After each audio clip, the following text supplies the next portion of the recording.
It's Red Eye Radio. Gary McNamara and Eric Harley talk about everything from politics to social issues and news of the day.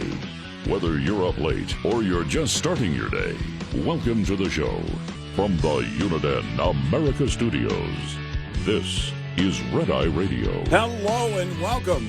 He is Gary McNamara. I'm Eric Harley as we begin a Tuesday. Gary, how are you? I'm doing good. Happy Thanksgiving, everybody. Happy Thanksgiving week. I know it's not Thanksgiving Day. It's not? That clear? No. Oh, crap. I just made a plate. Got any stuffing? Yeah. I could go for some stuffing. Yeah? Yep. No, I make dressing, not stuffing. I don't actually stuff the turkey with stuffing. A lot of people do that. You know, some people put oysters in it. Those people are weird. Thank goodness I'm going to Buffalo to see Dad. Yeah. University of Buffalo is holding a seminar on how to decolonize Thanksgiving. Okay. All right. So thank goodness. I mean, I drive right by there when I go to pick up my great nephew. So right. Well, I go by the Amherst campus. There's two campuses of the University of Buffalo. I didn't know being grateful had any colonialism at all. I thought it was just about being grateful. Well, actually, I know they're talking about the beginning, the infancy of it all, but do people actually still sit around and celebrate that, or do they? As the world's fattest nation, isn't it all about the pie?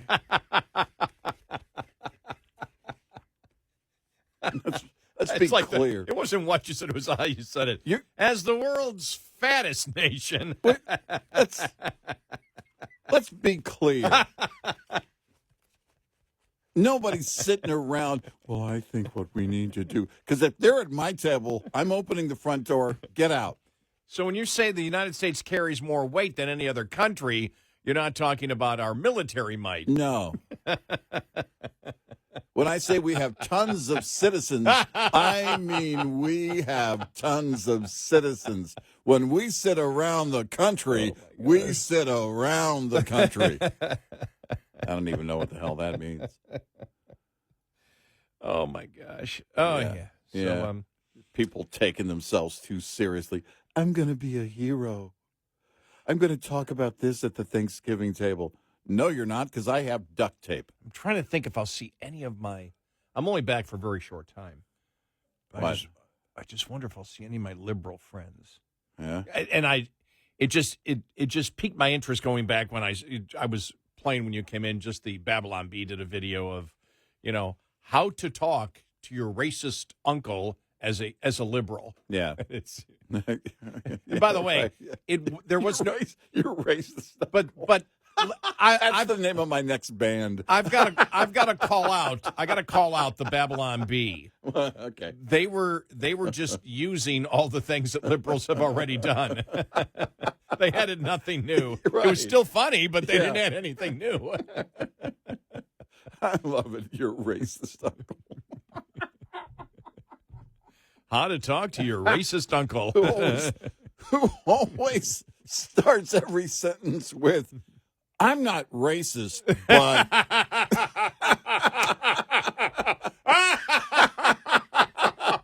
and then right after says the most racist thing. Well, in this case, the uncle really isn't a racist. It's that the liberal... that's the only argument that the liberal has. Of course. So they're not portraying. I don't know. I'm not familiar with everyone's uncle, so we may have to no, add it's got some nothing to do with exceptions anybody's in there. uncle. It has to do with the politics of the Babylon Bee and how they would write a story. Mm-hmm. Yes, I get it. Yeah. You made me go to the headlines. Mm. Oh my God, the best. One of the best ever. It's official. Trump now has the hottest cabinet of all time. Yeah. And there's three of the women. Yeah. And then Tom Homan. There you go. He's a hot one, ladies. Oh, my. Elon, hey, this is the last day that we're here before Thanksgiving, so we're gonna have fun today. We'll cover everything, but we're gonna have fun. Elon waiting for Black Friday half off sale so he can buy MSNBC for just $30. Yeah, there's been a number of memes going around today. Don Lemon writing Broadway musical about leaving X. I love it. Oh, gosh. Oh. Just great stuff. You might just be doing that. That's funny. Oh, yeah. That's, wow. Just anything else? That's the local man passes bar exam after just watching 1 week of The View. There you go. You got all the legal notes you're going to need. Were there any legal notes yesterday? No. Nope. The only legal notes in the news are the ones the Supreme Court sent to Jack Smith. Oh, yeah. Well, here's the question that I have, because I know this was brought up. Because they, dismiss the charges without prejudice, does that mean they can bring it back? Would that be the plan? Now that I think they could. I think the play would probably be. I don't know the answer to that question. I think the play would probably be, if not, you bring back other charges. We said. I think we said it before and after the election. It's not over. The crusade against Trump is not over. It's nowhere near over. They're hitting the pause button. This whole thing with delaying the sentencing on the Alvin Bragg case until 2029 or wherever it ends up. They want to just hang everything over his head. And this started early on. We knew this was coming. Remember the sit-down interview with Stephanopoulos? Are you worried about getting arrested once you're no longer president? That was one of the questions. And it was long before Alvin Bragg even brought his case, or Jack Smith, or Letitia James. It will be, we are going to run you in every single way possible. And I think this time, they'll let the Democrats on Capitol Hill do what they're going to do. And then toward the end, just like, they did this time, or once he's no longer president, they'll just start everything up all over again. If Letitia James is still in office, then she'll do it. If not, her successor will. They haven't learned any lessons. None. Well, we know they haven't learned any lesson at all on the issues. Because now when you see that they're still blaming inflation on corporate greed, that means all the major issues, every single major issue that they lost on, they are now doubling down on. Mm-hmm. So the next logical conclusion would be, well, why would they stop with lawfare? Now, the fact is, how much energy will they attempt to waste on Trump? Now, this is hypothetically if a Democrat wins in 2028, and with the insider announcement yesterday that Kamala wants to run again. Boy, are they just going to appoint her again, or will they have a primary process? If they have a primary process, she doesn't stand a chance in hell. No. Her party's already rejected her multiple times. So are they going to... Is that the admission that primaries are over for the Democrats? And before you say, come on, Gary, that's just outrageous to say that, were you paying attention the last 6 months? No, I mean, look, they may decide that that's the best way to do it. And why would that be? Because the primary process requires them all to debate each other. Where are they going to go on that? Where do they go on that in 2020 by the time we get to 2028? When they start the primary debates in, late 27, or they start the campaigning of a primary, where are they going to go? What are you going to have, a so-called moderate step in? I'm not one of those crazy Democrats like Claire McCaskill tried. Is she going to run again? And it's all this, well, we need to do things differently. Well, your core is going to reject you automatically. Get out. You're not the one. That's going to happen. That's by default, you're done. Because the far left they're nowhere near done. They're regrouping. And they're likely angrier than ever. It's just whatever tactic they're going to use. We haven't seen yet. We just haven't seen it. Every single time it ramps up, it escalates to something different. Whatever tactic it's going to be, whatever topic it's going to be. As you pointed out, I think it was yesterday. They did the women's march one year, all wearing vagina hats, and the next year you were called out. You can't do that. Not all women have vaginas. Take that hat off. You're an oppressor. That's how quickly that turned. Between the two marches. Oh, yeah. It was a year apart. They went from hero to oppressor. In a year. We said. In 1 year. Like we said. Because it was 2017 to 2018. Mm-hmm. They only had two. That was it. That second one was the implosion. As we've been saying, at some point, you're going to be the oppressor. Here's a question. Doesn't matter who you are, what side you're on. Is the resistance, and they're talking about, well, where's the resistance? Is the resistance, are they so injured because they can't find agreement on anything anymore? And this goes back to what we've talked about, the victim-oppressor narrative that the liberals have thrown out and just create more liberals, create more victims, create more oppressors, where everybody is at each other's throat all the time, where nobody can even figure out or nobody's willing to admit where the election went wrong. When nobody agrees on everything because you don't know whether you're an oppressor or a victim, does it blow the party apart?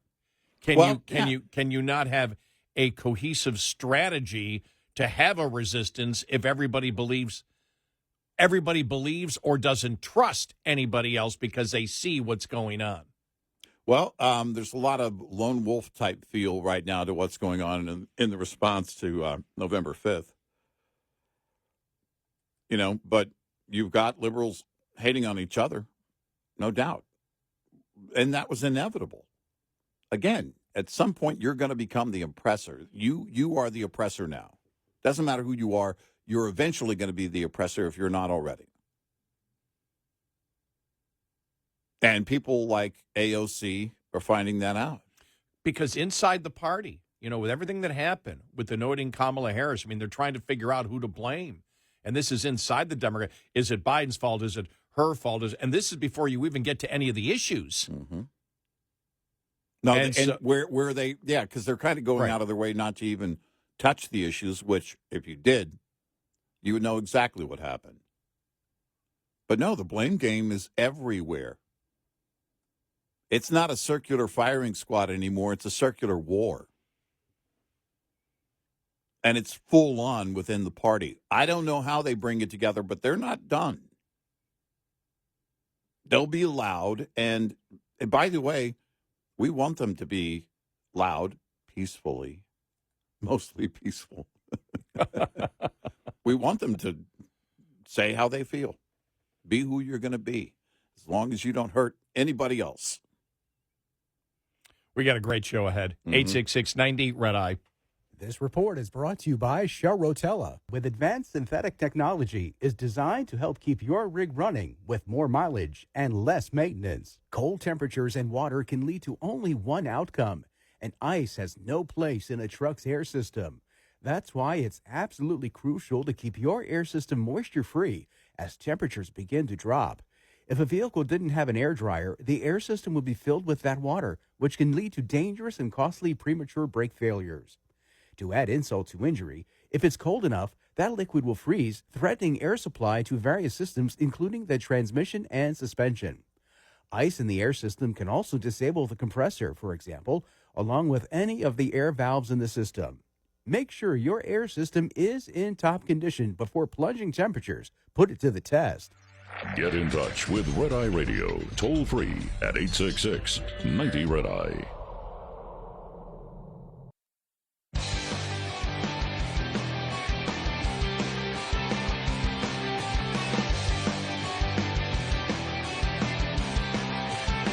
It's Red Eye Radio. He's Eric Harley, and I'm Gary McNamara. All right, so asking, some specific legal questions about whether they could ever bring the charges back against Trump. I really don't believe they will in this case, especially in the federal cases, because I think they're doing this based on what the Supreme Court has said.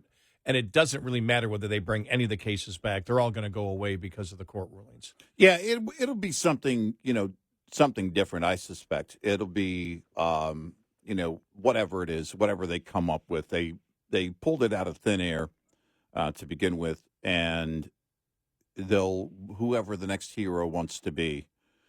Because the problem, even though Trump himself will no longer be able to run, Trump will be an influence on the GOP for years. As long as he's around, he's going to be an influence on the GOP. And so they're going to want to knock that down some. And they're also going to want to do everything they can to destroy his legacy. So they'll come back with whatever. It'll be something different, Do you think of the Letitia James case? That's such madness on so many levels because it really isn't about Donald Trump. It's about doing business in New York.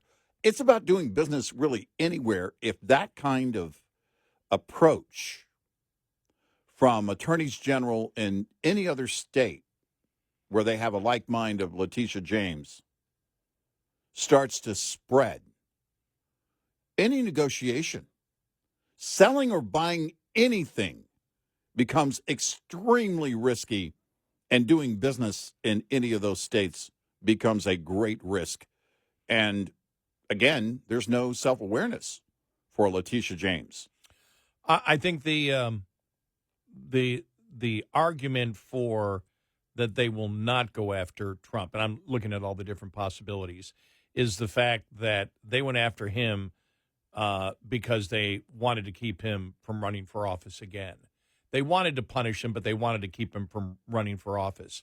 Once he's done, he may have influence, but if they go after him, that only increases his influence again. Now, that hasn't stopped them in the past. I mean, we don't know whether they've learned their lesson at all. We know on the issues they haven't learned their lesson. Have they on lawfare? But I would look at it and say, okay, at that particular time, let's say, all depends, who wins the election, of course. But how strong is the Republican Party at that time, and who are the new people to demonize? As we've seen over the last 20 years, they always jump, and we forget about it because we live in the bubble of today. We forget that Bush was Hitler. We forget that, the same thing with John McCain, the same thing. We don't forget. Other people forget, yeah. Right, with the same thing with Romney. It doesn't matter if you're a Republican, you're Hitler. Now, due to the fact that that's every day that you use that, you're using a political philosophy that no longer works for you. It worked for a while. You were able to convince people, and there are people out there that are devastated still because they honestly believe that Trump is Hitler because they're willfully ignorant. They have no idea. They probably don't even know who Hitler is. It just sounds like a bad name. But that would be my only argument, is that they would move on to the people who are in power of the Republican Party. I don't think the lawfare necessarily goes away. I think the target does once they lose their political power. No, only time will tell. Yeah.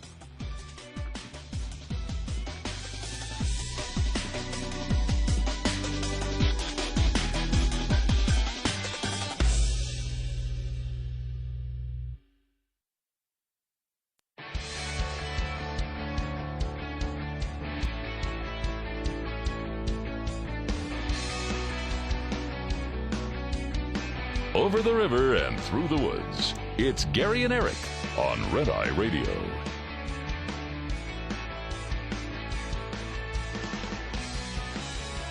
It's Red Eye Radio. He's Eric Harley, and I'm Gary McNamara. Welcome and good morning. You notice, so Trump has been quite disciplined. You actually haven't seen him out there speaking. I know he is using Truth Social. He did again last night or yesterday afternoon. What is it? It's morning now. Okay. Mm-hmm. But he's been quite disciplined. He's not out there. Now, I won't say he's been disciplined in all of his picks. His labor secretary, absolutely a horrible decision. Yeah. Horrible. All right. I don't know anybody do you know any Republican that has come out and said that's a great pick? Anyone? No, none of them on Capitol Hill. I saw a few people on social media trying to defend her, to say that because of her time in liberal territory as a representative, she had to be pro-union. I don't buy that. No, neither do I. You don't have to be pro-union as a Republican, No. Unless you're actually pro-union. I believe your actions, not excuses. I don't call what she is pro-union. Mm-hmm. I call it pro-union leadership, anti-worker. And because when she starts talking about, again, people forced to be in unions, wanting to expand it, and her belief that the government, state and local government, should be forced to negotiate with unions when they are not profit-making entities in the private sector, goes way beyond the typical definition of being pro-union. That'd be the only thing that I would say there. But horrible choice. Horrible. Mm-hmm. I didn't see the usual suspects, that are absolute, whatever Trump does is right. I didn't see them out there the last couple of days trying to justify it. No. And so that was just a horrendous. Yeah, that's where you sit there and look at it and you say, how impulsive is he? What in this is, again, we talked about this. There was the big reason that we voted for Trump was to stop the lawfare and stop the weaponization of government, which I believe they will do, which is extremely important. We said anything else is up for debate all the time because our biggest fear of Donald Trump in a second term is he would listen to his more leftist side of the brain that has come out in the past, and we know has come out in the past, and also listening to Ivanka in the past on things that were liberal. Mm-hmm. And so we've always been concerned at that point for him to pick her for labor secretary is basically a smack in the face going, he's got his liberal side, and he's going to bring it out. And there's no excuses for it. That's not an excuse. Well, she had to because she was. No, stop it. No. Yeah. You don't have to take positions on No, I look at someone's actions. I don't care about excuses. I don't care about any talk at all. It's what they've done. And now when you look at what he said on True Social about tariffs, 25% tariff on, and not even because of unfair trade practices. Mm-hmm. We're going to use tariffs, 25% tariff day one against everything coming in from Canada, 25% on Mexico, 10% on China on top of everything else, which that would then roughly be 50% of tariffs on China. I did see, I've talked about the polling before, the majority of America is for tariffs. Mm-hmm. I saw a poll over 80% of Republicans are for tariffs. Even Republicans need to have an economics lesson. Well, 25% if enacted would be massive. Yeah. Massive. Rand Paul out the other day, we played the audio where he said tariffs are a tax on the consumer. There are 80 workers in the steel buying industry for every worker making steel. International trade saves every consumer about $7,000 a year. There he is. There's his father coming out in him. Right. You and I always talk about that, and this went on for years, where his father, Ron Paul, very loyal supporters of him, but the vast majority of Ron Paul supporters had no idea where he stood on tariffs and free trade agreements and things like that, because They thought he was against free trade. right. Because he was against NAFTA. And he said, no, NAFTA's managed trade. Right. He's against managed trade. He wants unmanaged free trade. Right. That's what he promoted on his website. It was available for everybody to read. We had people arguing with us for years on that. I'm a Ron Paul supporter. I know it. No, you don't know. And, and this is, again, I've said this before. I'm not going to lose it over this. I used to get angry with this stuff, but America needs to learn an economic lesson. And Republicans need to learn that just because they elect their politicians, the belief that their politicians can manipulate an economy to success is also false as when the Democrats say they could do it. Also, there's a disingenuous narrative going around. They're being disingenuous by saying that by trying to pick and choose on tariffs, we saw this going back, even J.D. Vance did it. Well, inflation didn't go up. Well, no, inflation went up. It didn't go up a lot. And when you look at tariffs, you have to look at everything that involves in tariffs. There are three things that can happen. Prices will go up. You will produce less. People will get laid off. One of the three, two of the three, or three of the three is all possible. You cannot. And Republicans, if it's true, it was like 83% of Republicans believe in tariffs. Now, if you believe in tariffs against China, we weren't specific. In order to get China to stop in the, illegal intellectual property rights. Yeah, intellectual property rights. Stealing intellectual property rights, that's something else. Using tariffs here, and they're saying, well, he's just going to use it, until the fentanyl and the illegal immigration stops. Well, look, Mexico and Canada have a great argument against the United States right now. It's not Trump's fault, but they have a great argument against the United States. You had an open border. You've had an open border.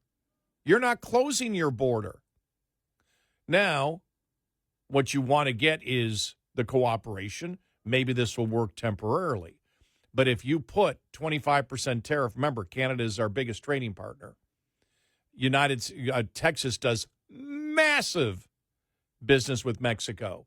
We've talked about this before. How do you tariff something that crosses the border 7 times before the manufactured product is finished? Remember that when that came out a few years back? Texas is a huge export state. But when you look at Mexico, things go back and forth. What was the average thing? It was like 7 times.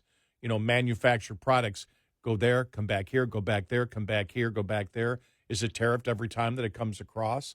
How do you actually implement something like this? But if you implement a 25%, because how do you know when that's done? You need to stop the fentanyl. Well, when it comes to drugs coming across the southern border, nobody's been able to stop it no matter what. It's never happened. Yeah. In fact, it's only gotten worse. Right. But the fact is, look, if you want to do it, fine. If the people are for it, if people say, oh, yep, let's do it, fine. Be honest with the people and let them know it hurts an economy. It does not help. It hurts your own economy. Well, at 25%, it won't take long for them to know that. But that's what, and I know that I've seen John Carney from Breitbart. He's been on there constantly. J.D. Vance also has been disingenuous on what tariffs actually do. They focused in and said, you didn't see great inflation. Well, we all know that when you increase the cost, they're playing the same game that liberals played on the minimum wage. The minimum wage has no effect. Right. Of course it does. When government raises the cost of doing business, it always has an effect. Now, if it's a sacrifice that America wishes to make in their belief to get fentanyl off the street, understand that when prices go up and you're screaming that you were for it. Right. But the fact is, there is a willful ignorance on the side of Republicans to pretend that government raising the cost of doing business is not felt by the consumer in the United States. Well, and again, you'd have to show a massive improvement. The payoff has to be, if that is the goal, if the political will is based on fentanyl, then it has to be a payoff. There has to be a payoff somewhere, because you're going to start to lose that political will when the price of everything starts to multiply. I tend to think, that what would I don't know what's going to happen, but I wouldn't be surprised if it's like, okay, we're going to we've seen just by threatening it that illegal immigration has gone down. You saw that, Haitians are leaving in Ohio. They're going back. Mm-hmm. And so you can say, we can see there's progress going on, so we're not going to put the tariffs on. I could see that happening. Yeah, maybe. Well, in that way, you can claim victory that the tariffs were the things that did it. The threat of the tariff was what worked, yeah. Right. And it might have some effect. Mm-hmm. But the fact is, you need to be honest with the American public. Well, and, look, you'll start to see it come together. If the markets believe that it's actually going to happen, you're going to see a response in the markets. I can't measure that. I don't know how far it would be, but there will definitely be a response from the markets. Very little, I think, is priced in yet because you don't know where it goes. And you don't know for how long. It was Carney talking about Walmart saying, you do this, it's going to raise our prices. And it's like, well, they can do business with other places, besides China. And because of the competition with Target, they won't raise.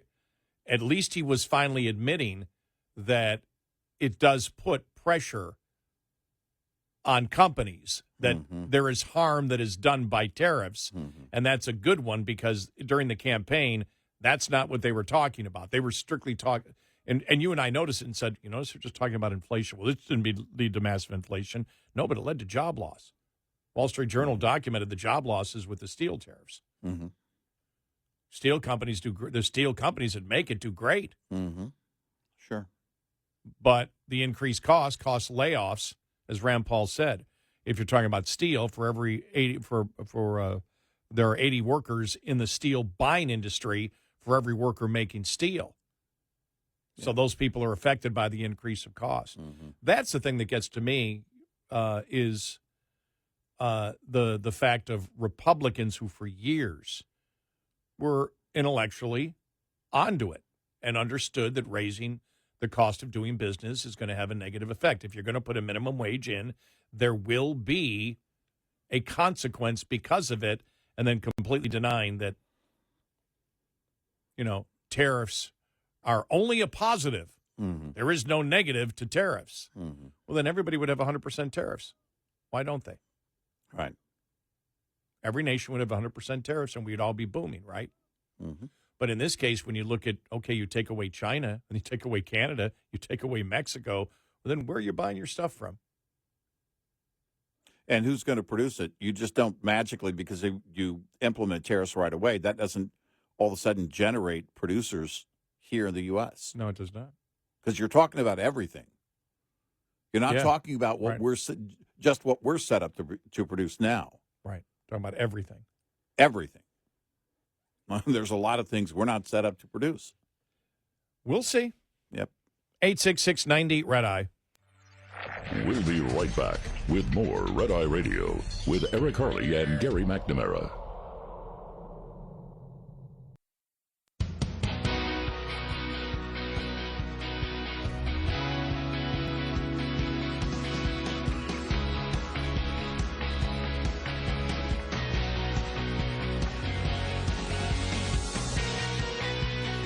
It's Red Eye Radio. He is Eric Harley, and I'm Gary McNamara. Good morning. Michael Moore lashes out at Biden, says he's leading America into World War III. This is your legacy? Yeah. Great concern over Biden and his last couple of months. It's because nobody knows what's in his mind or if there's anything in his mind. There's zero confidence in his ability as commander-in-chief. We know that from both sides because their side ushered him out as a nominee. They took him out. That we know they don't have confidence, and none of us on this side have confidence. Well, I don't know if he's making any decisions. I honestly don't know if he's the one that's making these decisions. The moves are so crazy. It's hard to tell. It seems like somebody who really doesn't know what's going on.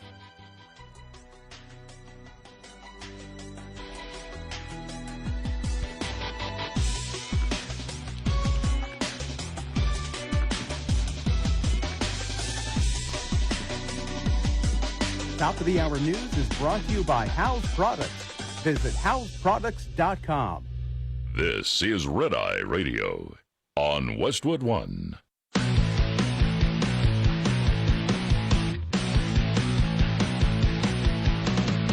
Now, it's Red Eye Radio.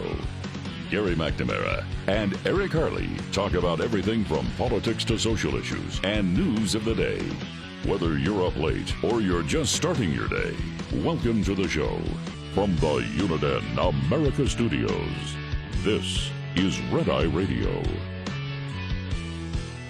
All across America, we are Red Eye Radio. Happy Thanksgiving week. He's Eric Harley and I'm Gary McNamara. This is our last show before we take off for a couple of days for Thanksgiving. When do you fly out? Okay. Don't put me on the spot. What day is it? I fly out 7 o'clock tonight. All right. So, and I get in at like 11, and then Wednesday, Thursday, back Friday morning. So, all right. So it'll be a quick trip, but fun, but nonstop. Right. Direct nonstop. So right. I've got a friend of mine, loyal listener to the show, who lives in Chicago, who said, well, look, if you're coming through Chicago, make sure you stop off and see us. Thanksgiving or Christmas, go through Chicago. I avoid any connection now whenever I can. Yeah. Well, especially Chicago in the winter. Yes. Or Chicago in the fall. Or Chicago in thunderstorms the spring, in the summer. Or Chicago in the summer. Or Chicago on a Tuesday. No offense to Chicago, but O'Hare, come on. You're bad at airporting. Well, weather is also a factor. Mm-hmm. But for me, nothing can make life better than when you're in your seat, they close the door, and I don't feel comfortable even when we taxi out. It's when the plane just takes off. It's like, okay, I'm getting there. Yeah. Nothing's going to stop. Yeah. And I used to do the connections all the time. I used to fly quick weekends using connections. Now they've had the direct nonstop, 5-6 years now, consistently. Most of the time they have 2 flights both ways every day. Yeah. During the summer they do because of Niagara Falls. People want to go see Niagara Falls. Mm-hmm. Then they're down to 1 a day now. So right. It's a little bit inconvenient, but I'd rather take, that. It's just so much less hassle. And that's all my life is about here as an old man. Less hassle. Right. That's all I care about. Dinner at 4, Matlock, no hassle.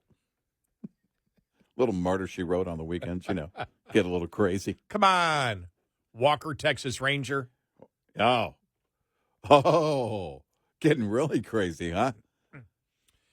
Getting a little wild there, It's a couple of roundhouse kicks on the TV. I tell you, though, as a Texas Ranger, he really does get in a lot of fights. It's a lot of fighting. You would think would think management would have sat him down a couple of times. Listen, Walker. We know you can, but we keep having to clean up blood at City Hall. Could you just bring it down a couple of notches, just 2 notches? That's all we're asking for now. That we'll consider that progress. My mom, when she was alive, and Dad used to watch more TV when Mom was alive. He just doesn't watch a lot of it now. He just doesn't. He just doing other things. But they used to watch whenever I'd come home. They'd turn on Walker, Texas Ranger. Yeah, it'd be on all the time. And it was probably about a year and a half ago when I was there, but I went in there and Dad was watching. I said, "Oh wow, Mom used to watch it all the time with you." And he said, "Yeah, it's a pretty good show." And that's when I started telling him the Chuck Norris jokes. Yeah. He'd never heard them before. Yeah. He will ask me once in a while, "You got any new Chuck Norris jokes?" Yeah.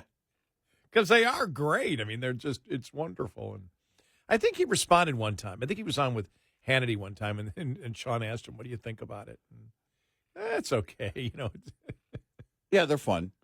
Like Chuck Norris can put money in his bank account simply by pointing to the app and saying, "Booyah."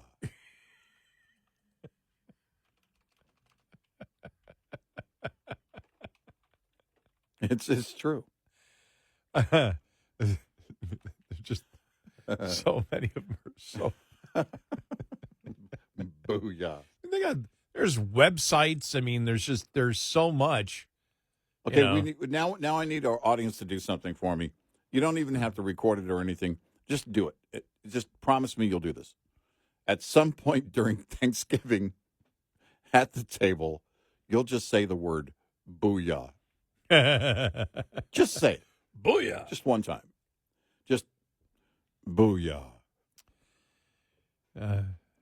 Chuck Norris counted to infinity twice. Yeah, right. Exactly. They're also, some are so great. There is no theory of evolution, just a list of animals that Chuck Norris allows to live. There you go. Chuck Norris can divide by 0. Chuck Norris doesn't do push-ups. He pushes the earth down. Yes, I like that one. Chuck Norris knows Victoria's Secret. Exactly. Death once had a near Chuck Norris experience. I wrote one, but apparently it's sexist, according to what some chicks told me. Okay. On Valentine's, chocolate companies send Chuck Norris boxes of women, and apparently I can't. I can't use that. Okay, so I won't. Don't use. I won't say that one on the air. Yeah. When Chuck Norris turned 18, his parents moved out. There you go. This for Elon Musk. Chuck Norris has been to Mars. That's why there are no signs of life there. That's a good one. Oh, my gosh. Oh, wow. Yeah. So there you go. One more. Chuck Norris starred in Star Wars. He was the Force. Exactly. Okay, yeah. So it'll be as always. It's good to see Dad, and we're gonna do our normal stuff. Go to the breakfast that we normally do. I told you it's a great time because it was during the holidays. Once when my mom wasn't able to do holidays anymore, my sister took over. My younger sister, and her and my brother-in-law and her kids and everything else, and they would do Easter, Christmas, and Thanksgiving. Well, they put a lot of work into it, and it's like I gotta, I help out. I'm helping Dad. Dad's supervising me making the potatoes on Thursday morning. All right. The mashed potatoes. But she and I said, I don't know how to pay you back. And I said, here's what I'll do. When I come in town, if you guys can do it, I'll take everybody to breakfast and I'll pay for it. Thinking it would be, 2-3 times a year. Yeah. It's every time I'm back. There you go. Gary's paying. Come on. It's like, and everybody, Your the dad kids, yells across the street. the Hey, kids- grab your family. Gary's paying. the kids show up. I mean, it's just like Yeah. Everyone's like, oh wow, there's and that's how I'm able to keep track of inflation. We need a table for the entire population.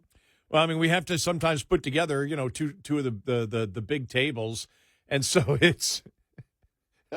I looked at her because this has been going on probably over 10 years, and said, "What a monster I created!" I said, "You got the best of this," and she just smiles, and she knows. I said, "This is one of the greatest things that we've ever done as a family.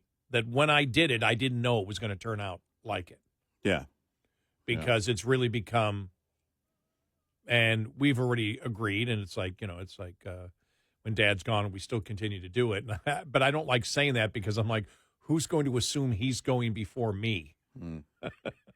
Right. Yeah. It may be me.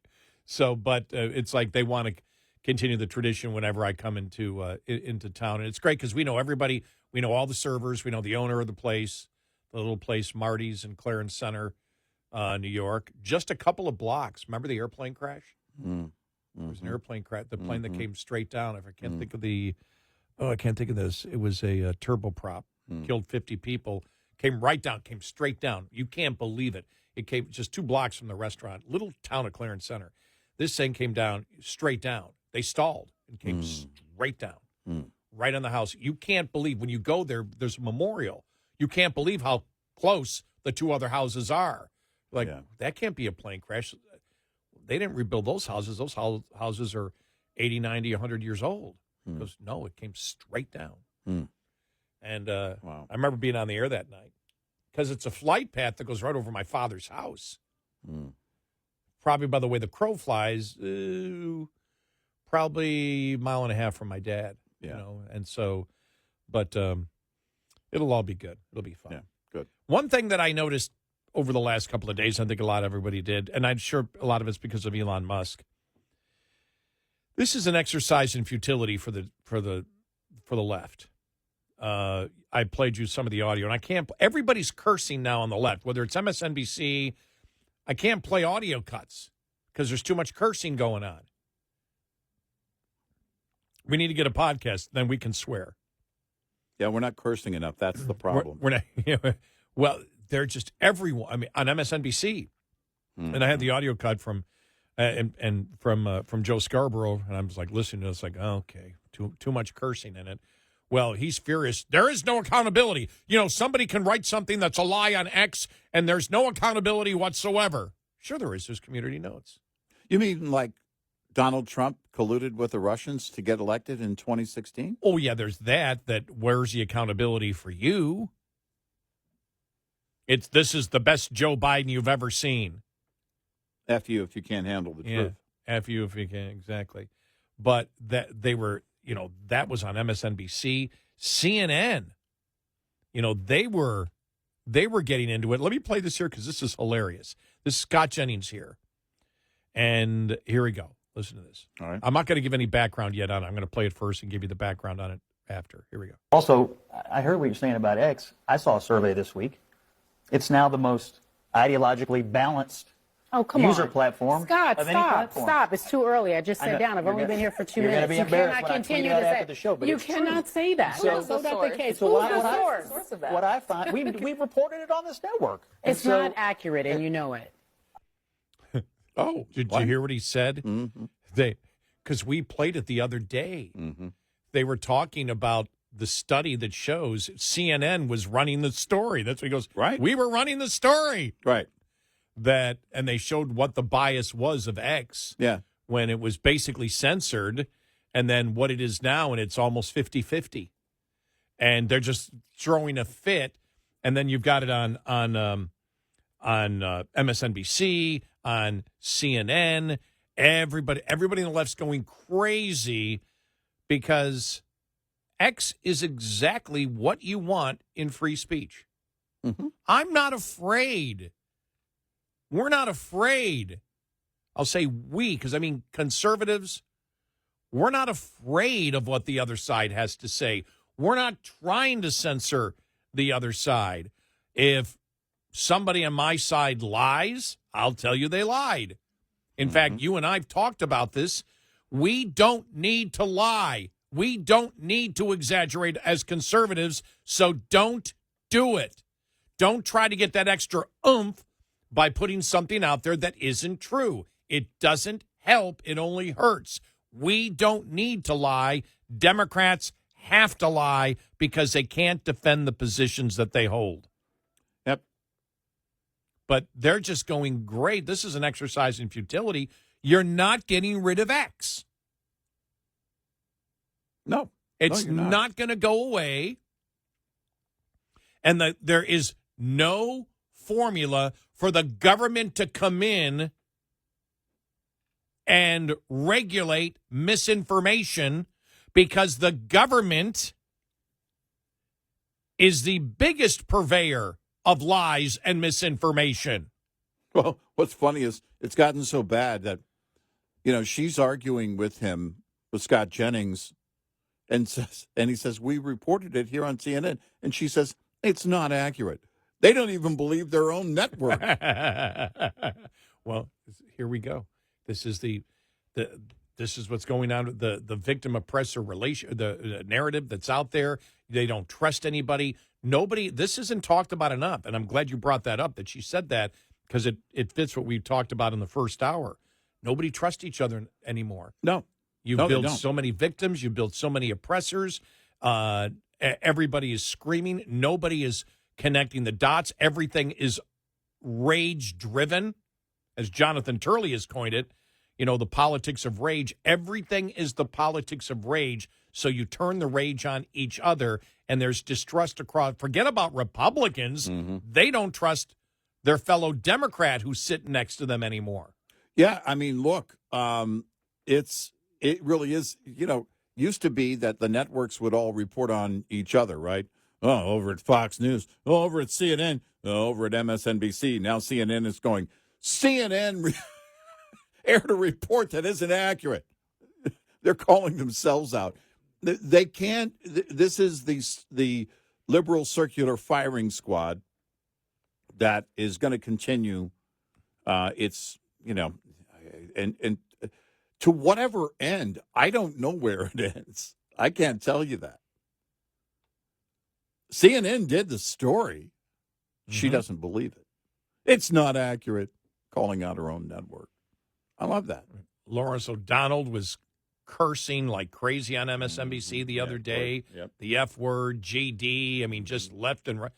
They're all melting down right now. They had rage before, but this is like rage to the 10th power now. Yep. And to demonstrate you're really angry, you got to curse more. Otherwise, nobody believes you. 866-90 Red Eye. Brought to you by FPPF, Fuel Power Max. Leased owner-operators should be aware of 4 common revenue myths, lest you fall into the trap of mistaking revenue for profit. Myth 1, concentrate on increasing revenue because costs will take care of themselves. This is not true, as costs are fundamental to the profit equation and the area where owners exert the most control to improve. Myth 2, more revenue per mile is the answer to all problems. Though carrier pay packages differ in structure, revenue per mile really doesn't change much from company to company. But there can be a big difference in miles, overall gross revenue, reimbursements, and fees. Myth 3, all you have to do to be successful is run a lot of miles. In reality, revenue is only half of the profit equation. Costs are the other half. It's possible to generate a lot of revenue, yet spend $1.10 to make every dollar. Myth 4, you can tell how well you're doing by the size of your settlement check. The settlement check is only a part of the success picture. Miles driven, loads hauled, conditions, mechanical problems, time off, and especially costs all have to be considered. Owner-Operator Business 101 is provided by Overdrive's Partners in Business program. Go to overdriveonline.com to the Partners in Business section of the website for more details on this and many other topics. Brought to you by Shell Rotella, with advanced synthetic technology is designed to help keep your rig running with more mileage and less maintenance. Coming up, more with Gary McNamara and Eric Harley. It's Red Eye Radio.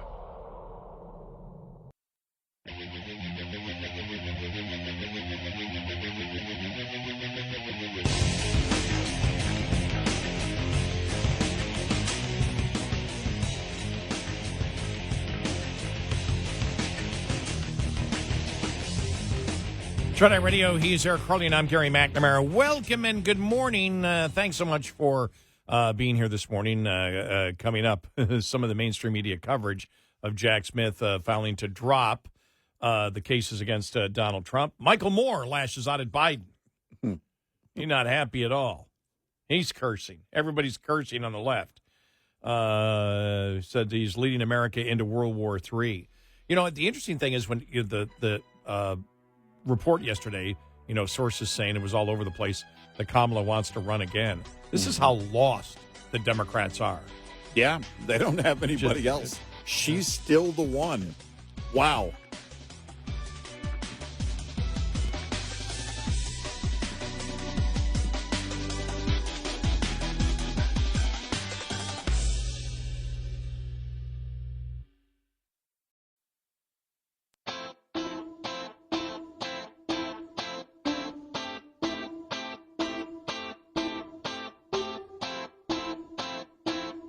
You're listening to Red Eye Radio from the Uniden America Studios.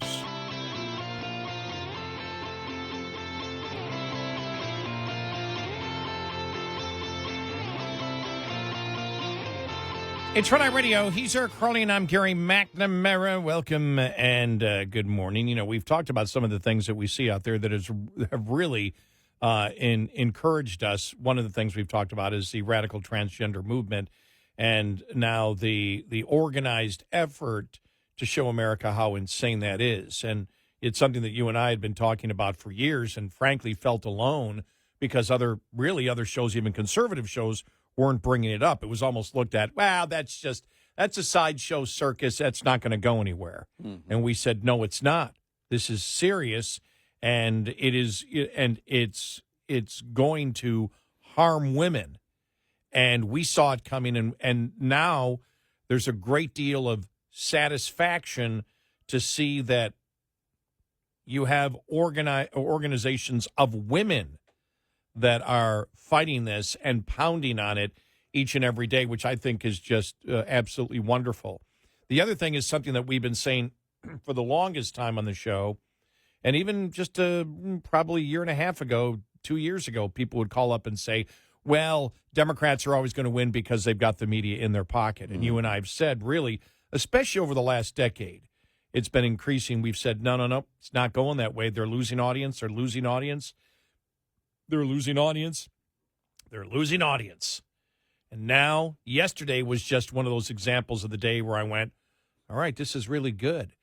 Seeing that they're screaming on MSNBC, cursing left and right, about the power of X and that the traditional media is losing, their power. The mainstream media is losing their power. Well, you deserve to lose your power. Yeah, right. You've been political activist pretending that you're journalist. And people finally went, oh, okay. One of the reasons that talk radio and podcasts are getting popular is because the people get on there and say, here's what I think, and here's why I think it. Mm-hmm. Okay, I can deal with that. I may disagree with you, but you're not starting out, and you and I talked about this a lot. You're not starting out with a lie as to the premise of your show. Well, and it's a lie that also comes with a type of virtue signaling. I'm a journalist. No, Yes. You're not. It is, they wanted appear as taking the high road. I'm independent. I'm not giving my opinion. You're not? Really? I don't have an opinion in my presentation. You don't? Are you sure? Well, because it sure seems like it. And that's what we always said. We said, look, it's not just that they're biased or political activists. It's that they're marketing that they're something else. They're promoting to you that they're unbiased journalists, and 5 seconds into it, they're not unbiased. Why are they telling me they're unbiased? Why are they telling me something that they're not? Right. That's the thing. I don't care. In fact, when John Malone, with part of the Discovery Group, they were, a media group, they were looking at CNN and what they were going to do, and his opinion he gave was, well, they need to go back at CNN to doing news, just news. And you and I were like, boring. I don't think you could do like the headline news of back in the day. Sorry. It's, no disrespect to Chuck Roberts or anybody else back in the day that was doing that. That was then, this is now. I'm okay with them doing opinionated stuff. Don't pretend like you're something else. But that's the thing. They can't do it without virtue signaling. And in that respect, the only way to virtue signal is to, again, try and pretend like you're above the fray. You're not on one side or the other. You're just looking at the facts. This is why they get upset when people post the truth on X and they call it misinformation. This is why John Kerry is looking to, if he had his way, do away with the First Amendment. It blocks their agenda. He actually said that. And what he's saying is the truth is getting in our way. Other liberals have actually said that. The truth gets in their way. And as activists, they don't know anything else. But in setting themselves up for the presentation, they have to get in the door by saying, basically, well, I'm not one side or the other, implying they're going to be fair and balanced. Are you kidding me? It is this, again, dishonest approach. I don't care that you have an opinion. I don't care if CNN wants to be, or MSNBC is 24/7 opinion. That's the way it is. You're not journalists. It's not journalism. I also have an expectation when I go to X that I'm going to see people lying. The community notes helps with that, but also people aren't idiots. I believe people at times are willfully ignorant, but they're not idiots. Right. You can go and I've done it. You'll sit there and there'll be people that take probably 70% of my opinions, 70, 80% we agree on. But they just get into this thing of wanting to exaggerate what's going on, throwing out conspiracy theories. I'll stay with them for a little bit, and then finally I go, sorry, not going to follow you anymore. Mm-hmm. It's that simple. You're not giving me, you're giving me too much, even though I know you agree with me on things. You're giving me too much that's a waste of my time. Right. And so it's like, whatever. Now, a lot of them I'll keep so I can point out, because that was my first reaction. Well, I'll just block them. Then I thought, well, maybe I don't block them. Maybe I check back with them so they're not part of my feed so I can get, just the stuff that I want for the, the show for the day. But no, let's hear what they have to say. And if they lie, that's material. Mm-hmm. That's stuff I can use. And for the left, we use it all the time. I don't care. Honestly, I don't care if you lie.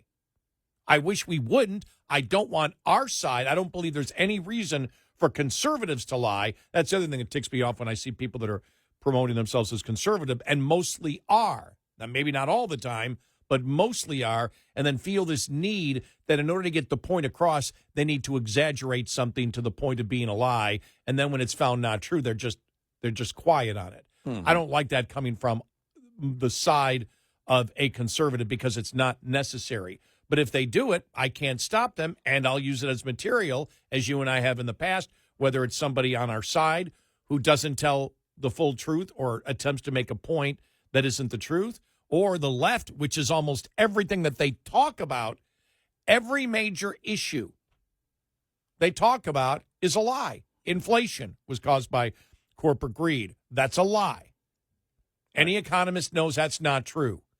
What gets you massive inflation that you have. Now, anything can give you inflation. It's the massive inflation over a period of 2 years that the late economist Milton Friedman said every single time in recorded history when that happens, it's because of government and it's because of printing money and borrowing money and having people having tons of cash and chasing too few products of it. Well, where do they get that infusion of cash? Because the government borrows it from future generations. That's how you get the massive inflation. That's how you got it last time. The border is secure. We all know that was a lie. Well, we on climate change. Well, we really don't have the evidence, but we're going to make outrageous doomsday scenarios that never come true. Not one doomsday scenario over the last 40 years on climate change has come true. And many of the dates have passed. Well, when that happens time in and time out, you just finally go, well, sorry, I don't believe you anymore. And so, you look at that, we can run, the grid on solar and wind. This type of insanity that's out there that can be easily proven false. And so do it on X. People are going to lie, but you can figure out your way through it. And it's better than the government censoring anything because we know they lie.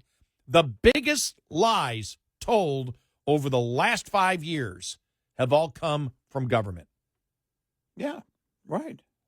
It's, but the left, when they, when Elon Musk ushers in free speech, the idea of free speech on social media, they lose their ever-loving mind. Oh, yeah. And then they just start labeling everything misinformation, as if there was none before, as if their side wasn't responsible for a great deal of it. The whole thing with social media, I mean, even the setups of some of the short videos and TikTok videos that come out, they make it look like, they'll set up an entire scenario to make it look real. This guy at the gas station confronted me about, and it's totally fake. Everybody in the entire video is acting essentially on a script. I saw something. It was a plane, something that happened on an airplane, and you could tell they were acting. It was really horrible. And I thought to myself, did they pull this from like a training video or something from the airlines? And because it was so bad, but it went viral. And I'm thinking, all right, people will just buy into it. There's a lot of crap. In fact, most of the internet is garbage. You know how to find the truth. And what you believe is on you. If you just see something and you act on it because you believe it, because, a guy on YouTube said so, then really that's on you. If you're going to, the facts, the truth is out there for you to find. You can weed through it, and yeah, it's a bit cumbersome. But I'll tell you that. By the way, I'll tell you that's one of the things, too. I always talk about my 4 oldest granddaughters. The reason they don't have much use for social media is because of that. It's like, weeding through all the garbage. They'll watch funny cat videos. Aside from that, they're not in. Because, again, you and I have been doing this for so long. Weeding through it, trying to find the truth, so we can get to the issues, and everything else has become the biggest part of our job. And we enjoy doing that. Most people on social media look at that and go, yeah, no thanks. I had yesterday when I came in, I went, And, the talk show host, Sebastian Gorka, who's going to become part of the administration, there's this video out there. Well, here's what he says Trump's going to do in Ukraine. And it sounded like he said it yesterday. Mm-hmm. And it was like, whoa. This is which was basically if that thug Putin doesn't sit down and negotiate right now, Trump will make sure that Ukraine has as many weapons as possible. There's so many weapons that they'll defeat. And I'm like, really? And I went, something strange here. And I go, is this AI? Did he say this? He said it like 6 months ago. Mm-hmm. Trump wasn't even in office. It's like, okay, but the framing of it was if Sebastian Gorka had said it right now since he's been appointed to work in the administration with the president, and it wasn't. Right. And no, someone will reconstitute something Right. And it will go viral today. That happened months ago. Yeah. And look, we believe people are smart enough to find the truth. You just have to be willing. 866-98 Red Eye. Lines open for your calls. 866-90 Red Eye on Red Eye Radio.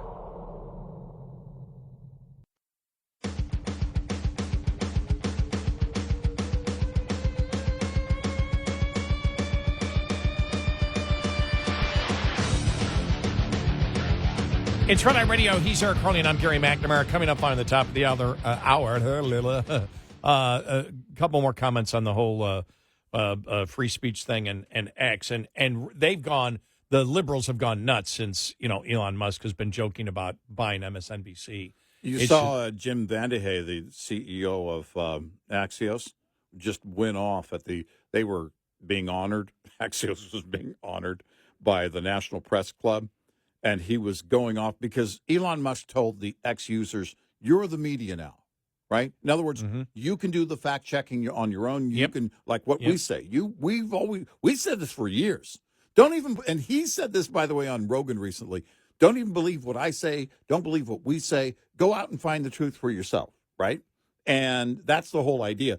And Vandehey just went off and said, because he said, you're the media now. And Vandehey said, BS. He used the word.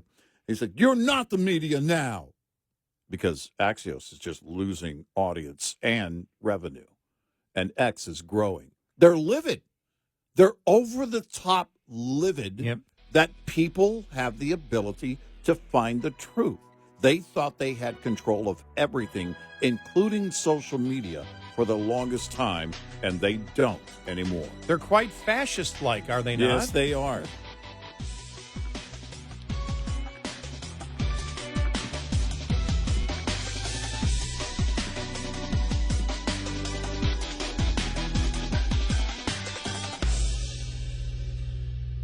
This is Red Eye Radio on Westwood One.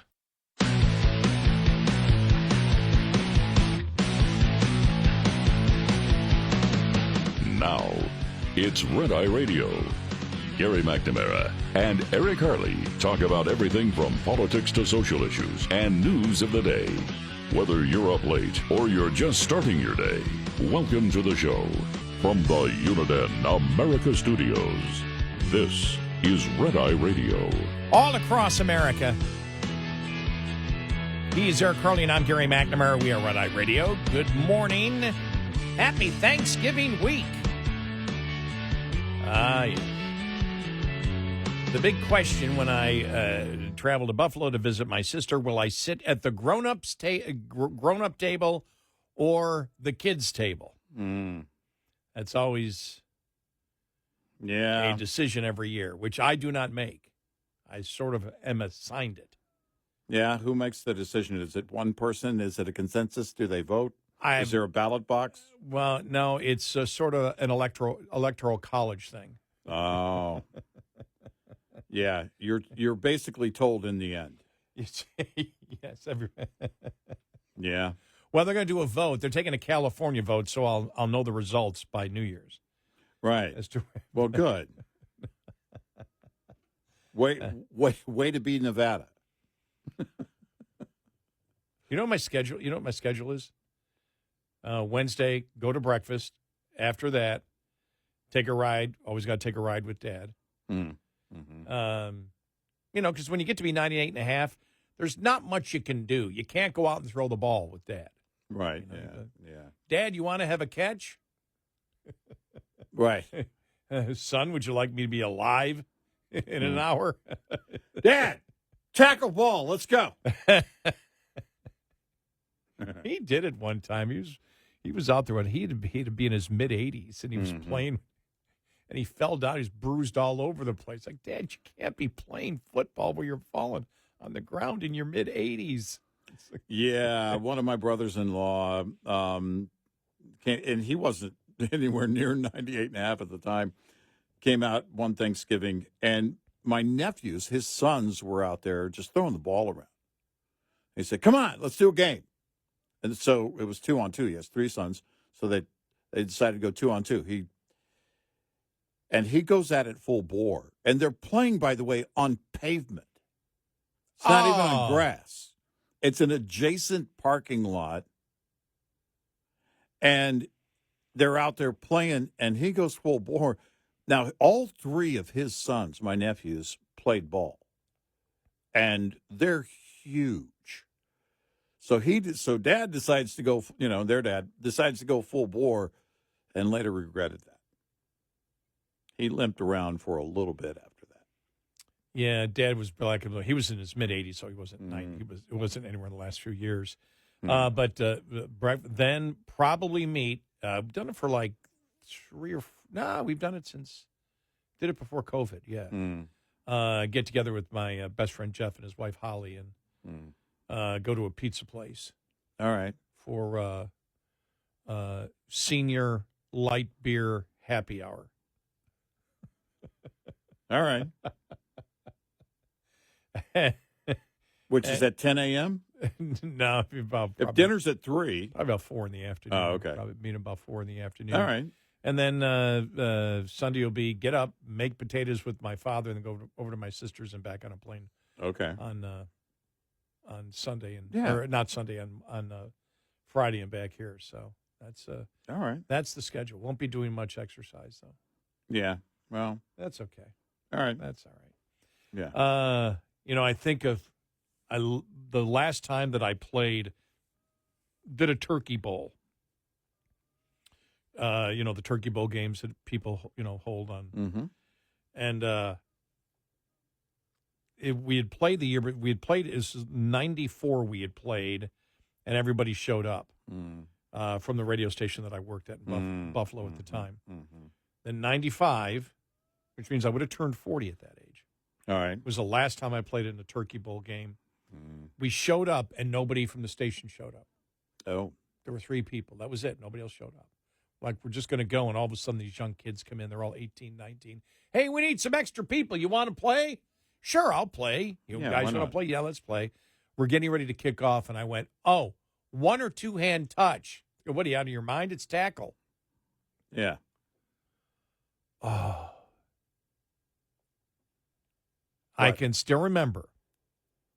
I will always remember because I caught a touchdown. Mm-hmm. But it was the last touchdown or ball I ever caught in a turkey bowl game. Because I remember catching the ball, all right? Catching the ball and then looking down. And as I looked down, I could see the ground. Now, there was snow and ice and stuff on the ground.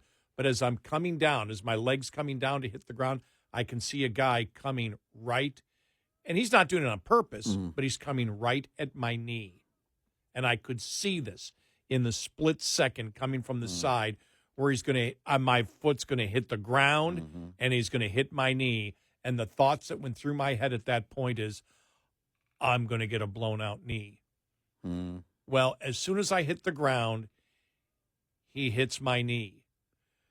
It is so icy on the ground that it flips me right over and I land and I'm fine. But it flipped me right in the air. Well, thank goodness for the ice. Thank goodness for the ice. And I remember I got up from that one. I'm like, okay, the leg hurts just a little bit. I'm done. Mm-hmm. There you go. I'm done. Not doing this again. Yeah. And I still played hockey and basketball for another 20 years, but it was like, no, I don't need to get, the leg blown out. Yeah. No, I just don't. Right. Don't need that. The other thing I thought about, that's because of my my ankle, because I sprained it so many times, I get arthritis in it. It's been great the last couple of weeks, but 2 weeks before it was like, ow, it hurt. And I've often thought maybe I should get it operated on, but thinking that I would have to recuperate probably 6 months to a year before I really would have full function, that actually keeps me from doing something to it. Yeah. Joints like that, you don't want to mess with it. And my doctor said, he goes, yeah, you probably could clear it up. He goes, don't know if we get rid of the arthritis. I have so much muscle built up. If you look at my feet, if you look at my ankles, if you look at my left foot and you look at the outer ankle, it's a normal size. You go to my right leg and look at that outer ankle, it's like 5 times as big as the other one. And you think like, because I'm a type 2 diabetic, I always have to tell my doctor every time. I said, now remember, it's not swollen. He goes, yeah, I know it's muscle. And he'll feel it. And he goes, wow. He goes, any pain? I said, yeah, I get it once in a while. I said, should I get it operated on? He goes, do you have 6 months to a year to recuperate before you could be using it again? I'm like, oh, man. Yeah, that's a hard one. That's a hard one, yeah. Because it's like, does this mean I can't drive for a while? I'm not going to take Uber to work. My oldest brother-in-law is 74, and he's really got to get his knee done. And he has his own trucking business. He's in and out of that truck, I don't know how many times a day. And he's about to retire. He was supposed to retire next month. And had dinner with him recently and said, so, how's retirement going? He goes, I don't know. He's been saying it for years. I'm going to retire at the end of this year. Going to retire at the end of this year. But he has his own business. He hauls dirt for construction. And it's, it's not slowing down.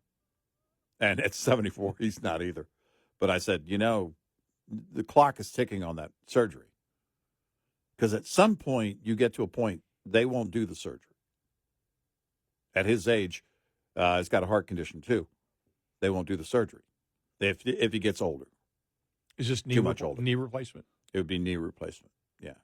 So, everybody I played organized basketball with, all the core of the people that I know that I kept in contact with, which is about 8 or 9. Every single one of them have had their knees replaced. Yeah. And right. I haven't. I'm like, oh, man. Yeah. For me, though, because I had terrible water on the knees in my 50s, and it's when I started working out. Working out changed everything for me. Resistance training was as close as – now, I don't want to say it's a miracle because you got to work like crazy. I mean, you have to do it consistently 2 or 3 times a week. And when I do resistance training, it's a good hour and a half, anywhere between an hour and a half to 2.5 hours to do it. You do that 2-3 times a week. That takes a lot out of your week, but it's been a miracle. I mean, I have no more, because now I don't golf as much anymore, but even when I was golfing the last couple of years, and I'm planning on golfing more, the stingers that you'd get you ever get the stingers in your elbow? Oh, God, do I hate those. Yeah. Don't get them anymore. No, right. Total free movement. My shoulders, I used to have I still can't put my arm really far behind my back. I got hit playing football one time in the back, and it sort of, I think, damaged that part of the shoulder rotator cuff a little bit. But even that's much better now. But if I don't do it for a couple of weeks, I feel, if I get busy or whatever, it's not good. This aging thing sucks. Yeah. Have I mentioned that? Yeah. Yeah, recently. Yeah. I was watching Alex Van Halen doing an interview. He's got a book. And the one in L.A. Yeah, my one friend, in L.A. My friend Katie was there. And he's walking with a cane. In 2022, he had a back injury. And he's 71 now. So he really can't. He said, even if I wanted to tour, I wouldn't be able to now. So it's unfortunate, but I mean, you get to a certain age, there's certain like back and knee and everything else. Those are major movements that you have to make. You can get them done, but it takes a great deal of rehab and depends on the lifestyle and what you're doing every day and how much you can accommodate for that. I know that my brother-in-law would certainly benefit from the knee replacement. There's no doubt. Because he will be retiring, I know, in the next few years. There's no doubt. He will. He's already got somebody who wants to buy his business. He's ready to, move on and enjoy the years. This is somebody who's been literally working since he was 13 with his hands. And when he started his own business decades ago, it's gone very well for him. And he just doesn't, that's what he does. That's all he knows. And Army veteran, knows, again, knows his business and everything else, but also knows that, all right, there's time for retirement. His wife, my lovely sister-in-law, worked for the local school there. They live in Lawton, Oklahoma. and she retired a couple of years ago.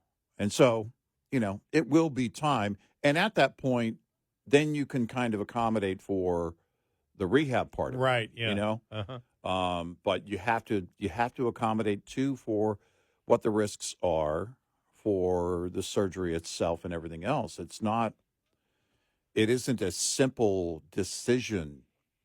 He definitely wants to feel better. I think we weren't with him on that trip when he injured they went down on a fishing trip, and he injured his knee on some stairs, and it just hasn't been right since. So, this is it, but it is a different consideration. Yours would require probably, I don't know what the rehab on that for ankle is, but you're going to have to keep your weight off of it for a considerable amount of time. Right. And then the so- rehab, I can't do the normal stuff I do, which is, I work out a lot. I mean, I probably ride the bike 5 times a week. I've been doing almost, I think last week 60 miles on the bike, which is a lot. I mean, those are good workouts. You do, 3 or 4 of those. Not 60 miles every time, but I mean, I do anywhere between 10 and 20 miles when I do it. So that's how I know my knees are good. That's how you know. And the ankle's really good. It's just there's so much muscle mass, and I think that's there. I guess they could remove it, but then they don't know if the tendonitis and or arthritis, which nobody's sure what it is, because it comes and goes. You've seen me. I'll get up to go.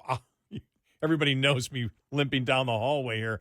But the last week, jump up, joints don't hurt, nothing.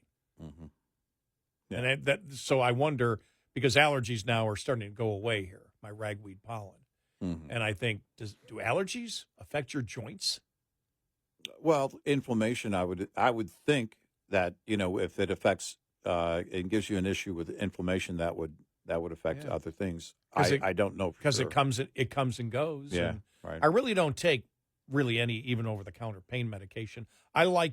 This may sound strange, I like to know what the level of pain is. These days, I insist on knowing where my baseline is on everything. Same with me. On everything. I need to know. Because it helps you monitor any progress or how effective any medication may be. I mean, you get into the side effect thing, and it's like, man, I'd rather not. I'd rather not take even prescription meds, depending on the level of side effects and everything else. Like opioids, I can't take anyway. But, you look at the side effects on any medication or even over-the-counter stuff, and that's a much greater consideration. Don't get me wrong. If it makes me sleep better, I'm all for it. Oh, yeah. Oh, because sleep is everything. I need to know where my baseline is, really. Yeah, I like it. Pain is information. Exactly. Tells you what's going on. Wow. Right. That's not the name of a band, but an album. There you go. Pain is information. Pain is information. Yeah. Pain information. Pain data. That's a band. Pain data. 866, definitely heavy metal. There you go. Unless you're remember prog metal. Remember Savage Garden? Yeah. I remember one general manager said, "We're not going to play that kind of music like Savage Garden." Yeah. It's like, no, they're a soft rock group. Right, yeah. Oh, well, whatever. 866-90 Red Eye. Get in touch with Red Eye Radio, toll free at 866-90 Red Eye.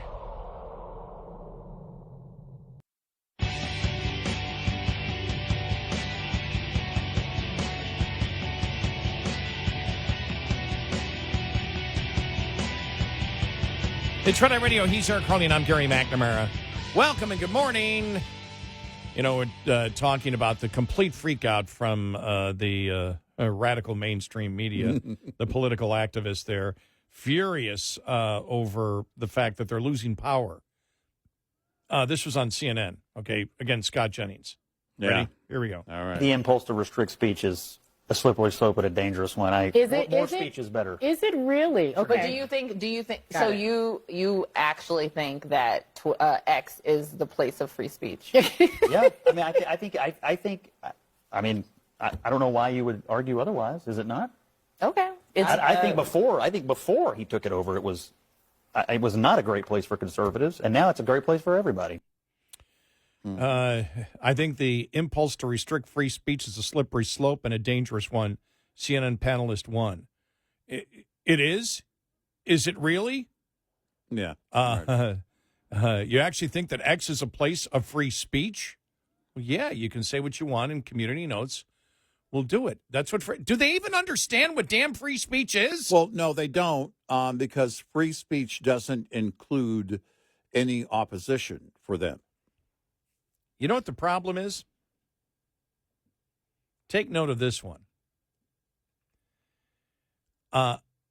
They were defeated in this last election based on not only free speech, but the right promoting the speech of the left. Mm-hmm. Kamala Harris lost this election, and one of the reasons she lost the election was because the Trump campaign created ads that exclusively used what she said. Free speech is the reason she lost. Yeah. That's why they're angry.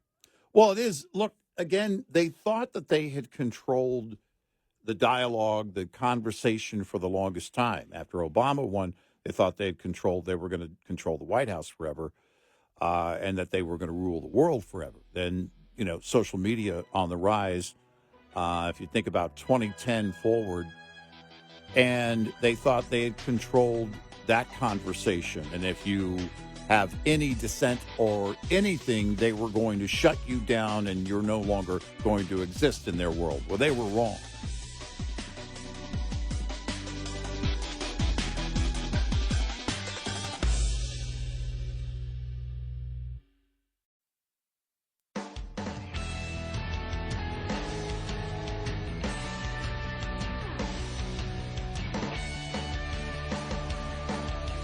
Stuffed turkeys. Eric Harley and Gary McNamara on Red Eye Radio. Burp. He's Eric Harley and I'm Gary McNamara. That's my reaction to stuffed turkey. All right. Stuffed turkey. Mm-hmm. All right, let's play more. This is Kerry Champion from CNN, okay? All right. Along with Scott Jennings. All right. Here we go. Because they're free. Yesterday was complete freak out day.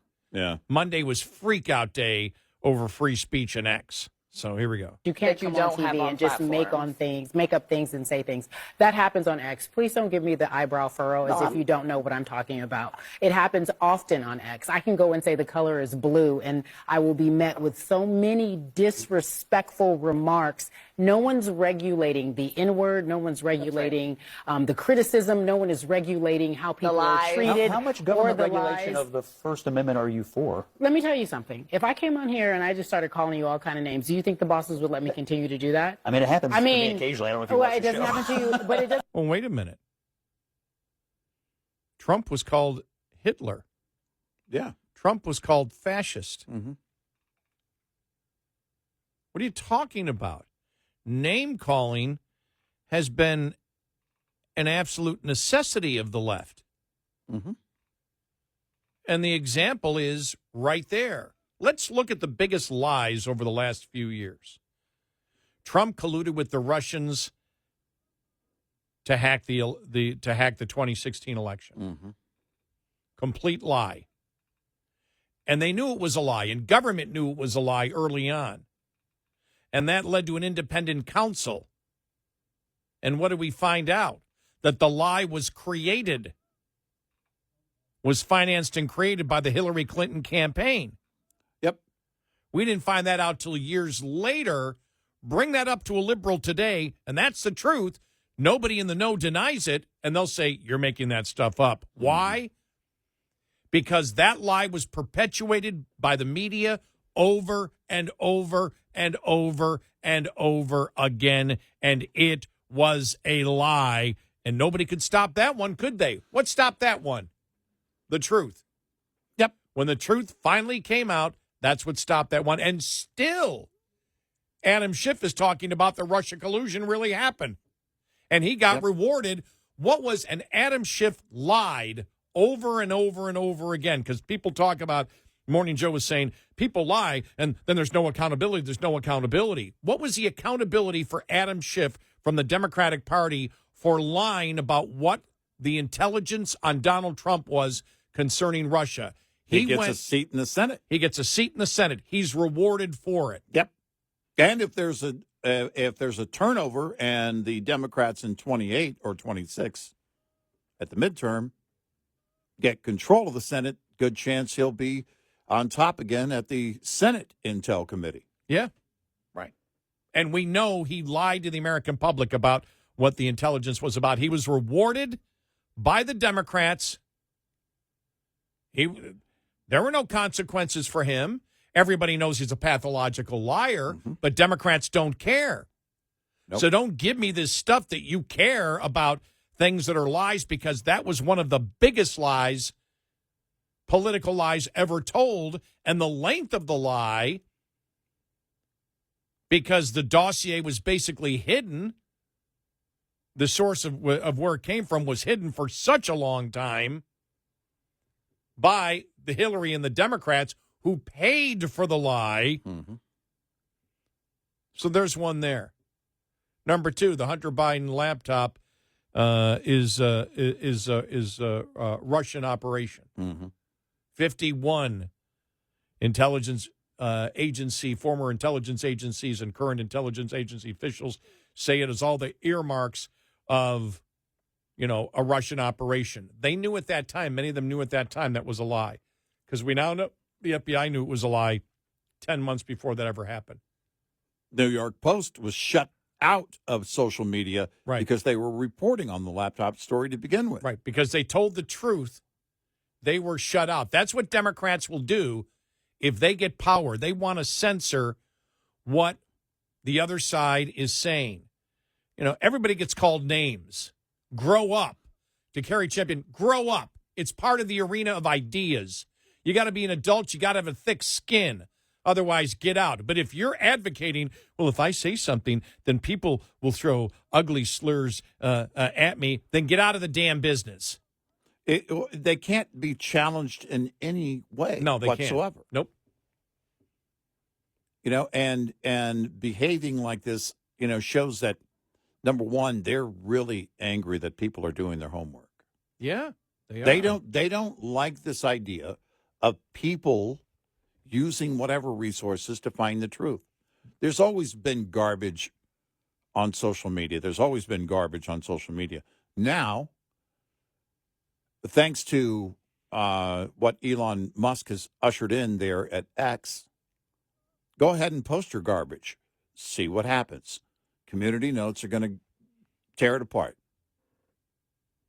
Was it over when the Germans bombed Pearl Harbor? Go ahead. Fact check that. Post that without quotation marks. Community notes would say, wait a minute. It probably would come back. Actually, it would probably come back pretty honest. This is actually a quote from a movie. So if that's what you meant, Community if notes, you're just quoting the movie, yes, it would. Then that's the way it would play out. And, and it's funny because Elon Musk on Rogan recently actually said, this goes back a few weeks, tell me where I'm wrong. You can't. Because they were asking, he said people were asking him, certain organizations and high-profile individuals were saying, can you remove the community notes from my account? He goes, no, I don't even do that for me. And he says, look, if I'm wrong, tell me where I'm wrong, but you can't. And the thing is that it goes back to the fact-checking that we talked about. Glenn Kessler is no longer relevant at the Washington Post. Anyone who's going to be known as the fact-checker. Snopes has been laughable for a long time. And Elon Musk is right. You're the media. And we know what he means by that. You're the ones that are capable of finding the truth. And not only that, you're the one, you as an individual are responsible for finding the truth on your own, for you. that is a responsibility you have for yourself. You know, we've said it for years. Look, don't even believe what we say. Go out and find the truth for yourself. Right. And that's the thing. And I'm telling you right now, they hate the fact, the leftist elitists hate the fact that the power is now moving to the people and is, in a way, moving from the culture of the large corporations that wish to censor and control the message that they put out. You know, and I'm saying they're not all the corporations don't do that. We've talked about it. For example, the majority of the companies I've worked for as a conservative talk radio show host have been liberal, and they've left us alone. So companies do exist out there, and major corporations exist out there that say, okay, what business are we in? Okay, we're in advertising. That's what we're in. And so you've been around a while, right? We think you can do a show. Go do a show, and we'll sell commercials. Don't lose any of our radio station licenses. All right? That's basically the parameters. You and I talked about this, was it last week? Nobody ever instructed us what the parameters are, ever. From day one. I haven't had anyone Nope. that has sat me down and said, okay, this is what you have to do. This is how you have to present your opinion. Yeah. Not one time. Not once. I had one general manager one time didn't like the topics I was bringing up, and I told him where he could go. But nothing like you're sat down. These are the rules and regulations of if you're going to be on the radio doing a show. It's basically, oh, you've been in radio? Okay, you've been around. Your resume looks good. Your bosses all loved you. Okay, go ahead. Go on. It's really amazing that I debated a longtime sponsor on the air. I remember. In studio. Yeah, I remember that. And after that longtime sponsor canceled. Management didn't have I told them ahead of time, if they're coming on, this is what we're going to discuss. I told management, this is what we're going to discuss. And I was respectful about it. But I broke it down, the facts down very clearly as I would with any debate. And I wasn't going to, it wasn't going to go any other way. And the sponsor, not long after that, decided to lead the program. That's just the way it was. And they didn't have to come on the air. They wanted to come on the air. I said, that's great, but here's the conditions. And they did. They met the conditions, and it was a very respectful back and forth. No anger, no animosity. It wasn't personal, but it was a healthy debate. It all gets back to what we said before, as Democrats try to figure out, why they didn't win the election. As the media is so confused about free speech, it all comes back to the same thing. They're wrong on the issues, and they know if they're fact-checked, they will look like idiots. Sure. And the example you can give is the fact that the biggest example, because I don't think it was ever done to this extent, where you had, for example, the Trump campaign, the vast majority of their ads were simply her talking, Kamala talking. And that's the problem, that free speech and the ability of the opposition to throw back what you said into your face, that's why you're losing. Yep. Right. And you can't handle it. You don't know what to do, because as Scott Jennings said to Kerry there, the CNN analyst, who decides free speech and how far should it go? And she can't answer the question. No. It's sort of like it's the same question as the Democrats on pay your fair share in taxes. Right. Well, what is that? They can't define fair. Can't define it. They've never been able to. And that's the beauty. They believe, well, we can virtue signal and we're never wrong if we can't define. Think about this. We have a stronger argument if we can't define what we actually want. Right. And they virtue signal through the word fair in that case. Right. Well, I want fairness, which is what? Well, they only want fairness. Yeah. Define fairness. Right. Fairness is defined in that case between two parties.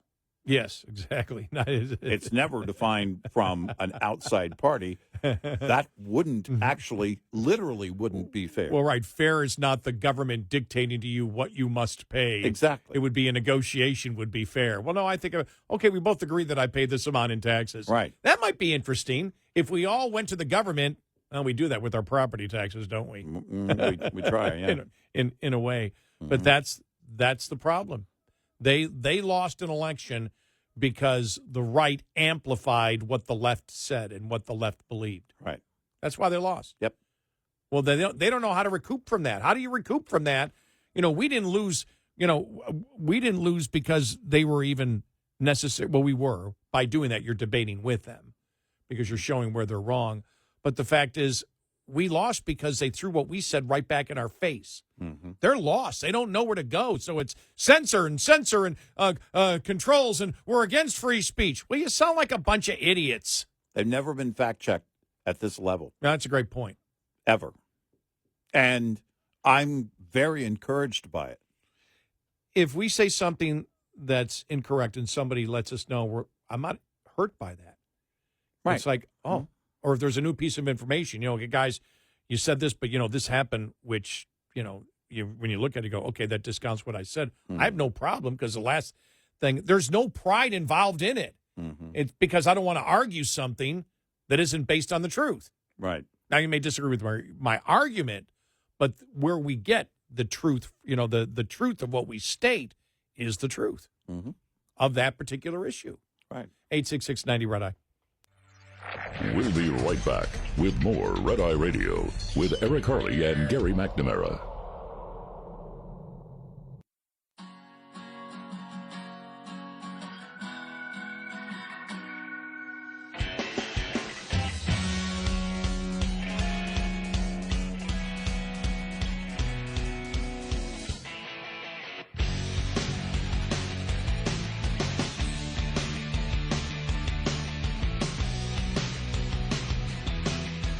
It's Red Eye Radio. He's Eric Harley, and I'm Gary McNamara. The news reports out there. Walmart is rolling back its DEI policies. We'll get to that. By the way, liberals, because of everything going on, are just turning off the news.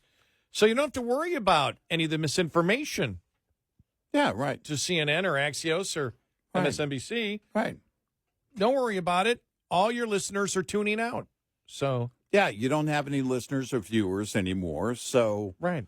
Do what you want. Don't worry about it. Lots of free time to be who you are. Do what Keith Olbermann does. Broadcast from your basement to the kitchen. Mom! Have you seen The Resistance? I can't find it. By the way, resistance has nothing to do with my resistance training. I want to make that clear.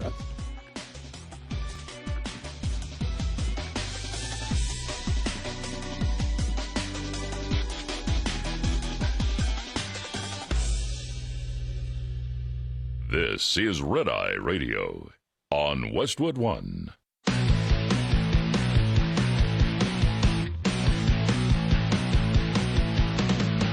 Now, it's Red Eye Radio. Gary McNamara and Eric Harley talk about everything from politics to social issues and news of the day. Whether you're up late or you're just starting your day, welcome to the show. From the Uniden America Studios, this is Red Eye Radio. All across America, we are Red Eye Radio. Welcome and good morning. Thank you for being here. Thank you. I'm looking here. It's starting to go viral now on X. What's that? Maybe it will go super viral here throughout the day. A new tradition being formed out there, and it's in this house, and it looks like this entire family, and they're surrounding the table. The center. What do you call it? The center thing in the kitchen. The center counter. Centerpiece. The island. Yes, the center island. Yeah. And there's food all over it, and they're all doing the Trump dance. All right. And they're saying this is a new tradition for Thanksgiving. So just want to let you know the new traditions of Thanksgiving. All right. Okay. The Trump dance. It's all the rage. The kids are doing it. You know, I'm going to do it at my sister's house. Are you? I'm going to just. All right. They won't even know what it is. They guarantee. What are you doing? I go, the Trump dance. Gary, is there something wrong? Do you need? Should we call 911? Is that Elaine Bennis from Seinfeld? Are you okay? Terrible dancer. That's Here, have a seat. Breathe. We'll get you some water. Yeah. Oh my gosh. And let's just go through the stories here. We got to clean off the desk. We're out of. This is like our Friday. This is strange. Yeah, it's weird. Being here, we're out of here after today's show and be back next Monday. Yeah. And then we'll talk peace on earth and goodwill towards men the rest of the month. Goodwill towards persons. How dare you? Oh, I'm sorry. Okay, that's the political story coming out that Kamala Harris is telling, all of her aides, hey, look, keep all of our options open. Yeah, we could run for governor. We could run for president again. I got to go to this Mark Halprin talking about it on his podcast yesterday with Dan Turrington. Here we go. All right. Speaking of the Democrats, Kamala Harris, big Politico story today. First story of this kind that I've seen.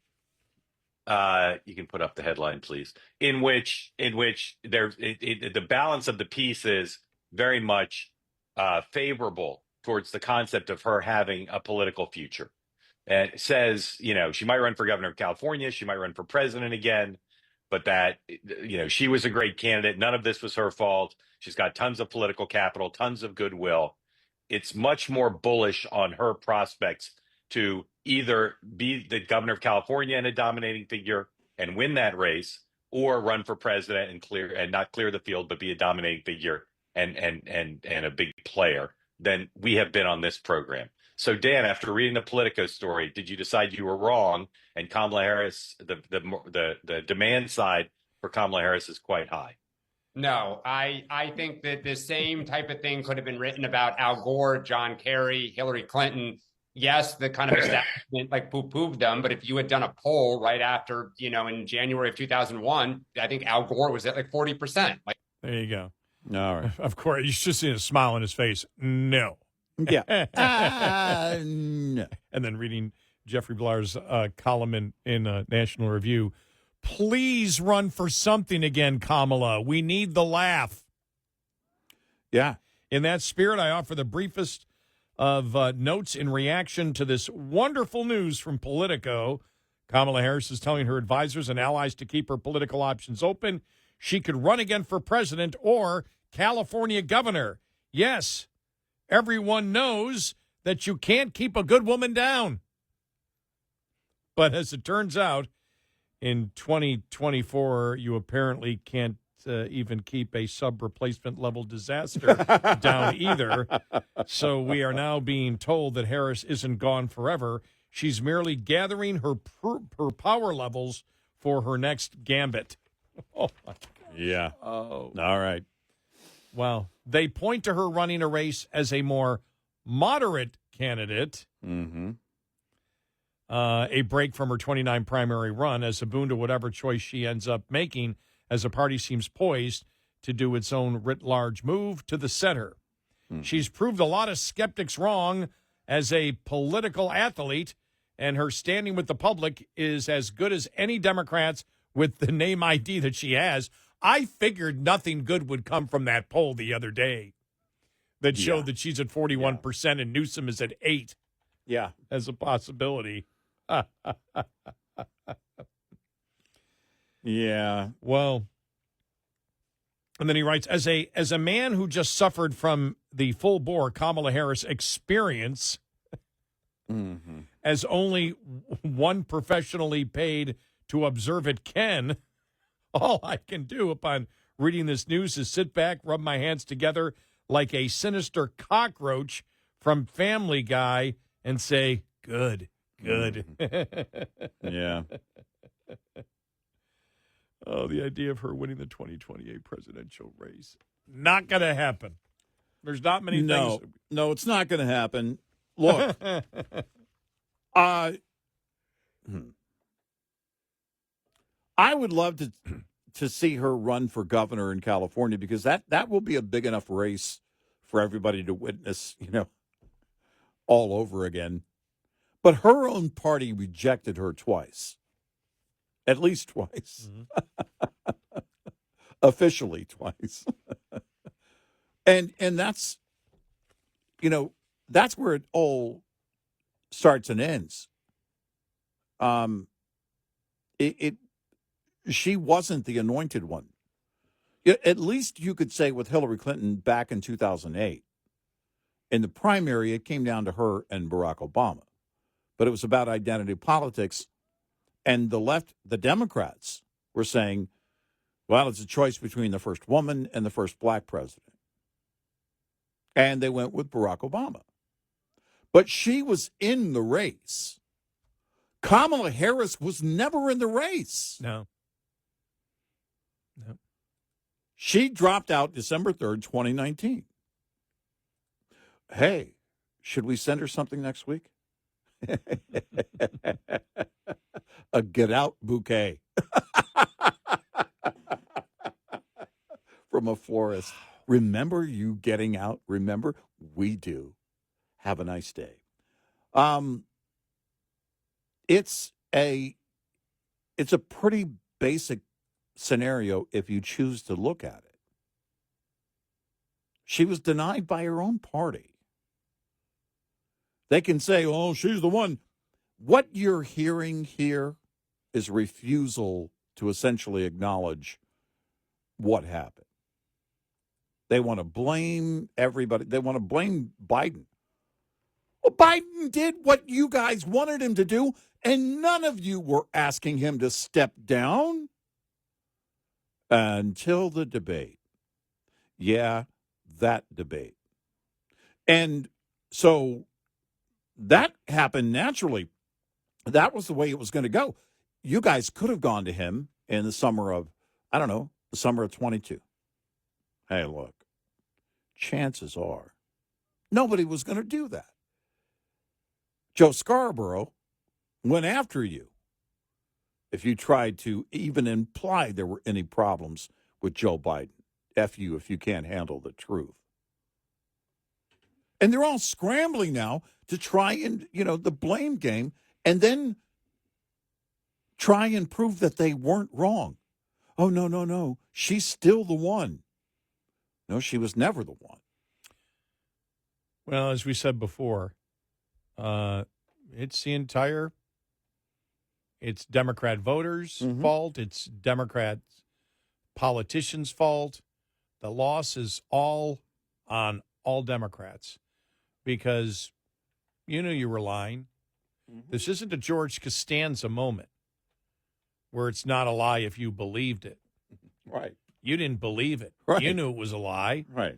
You knew Biden was incapable the entire time. You knew it. And you got burned by it. And that's the thing when you think about it. Everything for the Democrats was not an incredibly powerful, perfectly run campaign, even though it was a very good campaign run by Trump. You got defeated even before that. You defeated yourself. You lied to yourself. You allowed gaslighting to extremes we've never seen in American politics from your party and pretended that it didn't exist. Right. And now you're furious that Republicans were successful in pointing it out and you got burned. You decided not to go through the democratic process. You appointed someone as you were accusing the opposition of not believing in democracy while showing obviously to everybody that you didn't believe in democracy. Mm-hmm. And you sat there and you thought the American public are a bunch of idiots. We can gaslight them. We can lie to them. We can throw everything that's not true at the opposition that is completely not true Trump is Hitler, Trump is Hitler, Trump is fascist, Trump is Hitler, Trump's a Hitler, Trump's a Hitler, which, of course, everyone knows he wasn't. Right. And we know it because Morning Joe and Mika went to meet with Hitler, the dictator. Yep. To find our common ground with the dictator and Hitler. You were all lying. All of you were lying and gaslighting. When you lie all the time, you eventually get burned. That's the lesson you should learn from this election. Well, I guess they just got to the point that they were believing their own lie. Or at the very least believed that their lies were working. That's probably more likely the case. I can't tell you. Probably because the lies have worked in the past. It's been the playbook forever, so that has to be it. But when you lie over and over again and it's the same lie and people finally say, like Michael Rappaport, you know, I've heard this for years. Let me check it out. Oh, Trump never said that. That's their main point of ammunition, that he's Hitler and a racist? Well, he didn't say any of the things that they're claiming he said. They took everything, not even out of context. They lied about what he said. He specifically said he wasn't, and they said he is because he said he wasn't. Well, that makes no sense. Right. And even those willfully ignorant, if they have a moment of curiosity and go, well, let me find out about this. And that's what actor Michael Rappaport, who absolutely hated Trump, didn't he? He just loathed Trump. Trump was the worst. And then he finally realized when he checked that out, let me check out other things. Oh, they're lying. He never said these things. And so that's why you got burned. You know, when they talk about Harris for governor, I want to say I agree. Now, mark this date down. Okay. November 26th, 3:19 a.m. Central Time. I agree with what Gavin Newsom is doing. He believes, apparently he believes, at least with this action, in federalism. California will offer electric vehicle rebates if Trump ends the federal tax credit, Newsom says. State of California will offer tax rebates for electric vehicle purchases if President-elect Donald Trump's administration eliminates a federal EV tax credit, as he has threatened to do, California Governor Gavin Newsom said on Monday. Consumers continue to prove the skeptics are wrong. Zero-emission vehicles are here to stay. You're California. You wish to live a life where your governor is driving you into being a first world society? Go ahead. That's what federalism is about. Oh, well. You as a state get to control yourself. Go ahead. Do it. Your state, your choice. Take more money, California, from the people that can't afford electric cars and give them to people who are rich so they can buy their electric vehicle. Go ahead, do that. Let's see how that goes. Meanwhile, what's going on with reparations there, Mr. Newsom? Are you forgetting about that? You racist, you. No money? You racist, you. By the way, I'm only using their argument. Their answer, by the way, their response at the end was the equivalent of, well, it's the thought that counts. Yeah, no. Are you kidding me? Well, it wasn't about the money. It was always about the money. It was only about the money. It's the thought that counts. That was the equivalent of where they ended. Well, and that's how we should view Santa Newsom as we are now entering the holiday season. Yeah. It was the thought that counts. It's the thought that counts. Exactly. And Newsom is the gift that keeps giving. But we have always advocated for federalism. That's where states control the majority of that's how the system was found. Yeah. Federal government's involved in way too much. This may be a part. This may be a part of Newsom's effort to help with federal government efficiency by making California more bankrupt. Right. We appreciate that sacrifice, and we appreciate that sacrifice of all the California citizens for agreeing with your governor to cover the cost of electric vehicles for the rich. Yes. Cover part of the cost Right. for electric vehicles for the rich. I want to make sure I state right. that correctly. Yes. Isn't that nice of you? Yeah. Helping out Trump. Well, we're going to make it easier for the federal government because the state, we're going to take responsibility for this stuff. Go do that. California, the state that cares. Yes. 866-90 Red Eye. Brought to you by Hot Shot Secret. Hi, I'm Jen Loomis, a transport safety expert at JJ Keller, and I'm here to share a tip on speed and space management. In order to manage speed, you need to understand the 4 factors involved in stopping a vehicle. Perception distance is the distance a vehicle travels from the time you see a hazard until your brain recognizes it. The perception time for an alert driver is approximately 3/4 of a second. Reaction distance is the distance a vehicle travels from the time your brain tells your foot to move from the accelerator until your foot hits the brake pedal. The average driver has a reaction time of 3/4 of a second. Brake lag distance also needs to be taken into account. When operating a vehicle with air brakes, it takes about half a second for the mechanical operation to take place. Finally, braking distance is the distance it takes a vehicle to stop once the brakes are applied.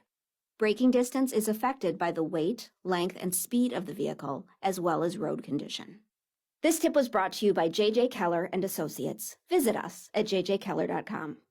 Coming up, more with Gary McNamara and Eric Harley. It's Red Eye Radio.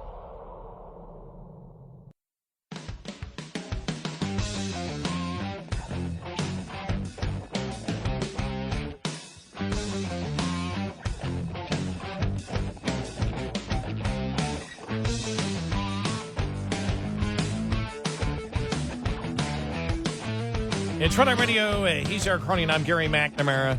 Coming up on the bottom of the hour, Walmart rolls back DEI policies.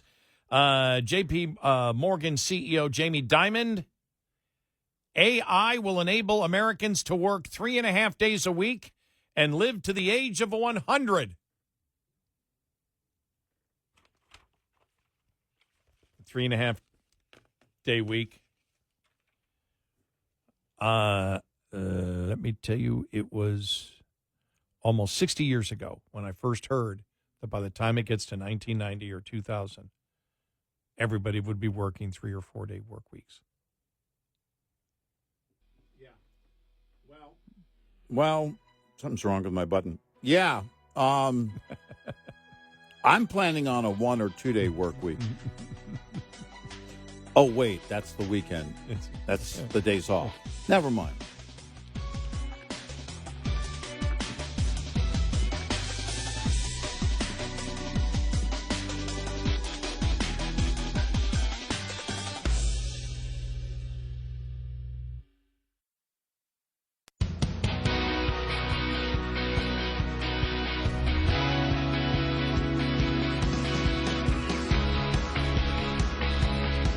You're listening to Red Eye Radio from the Uniden America Studios.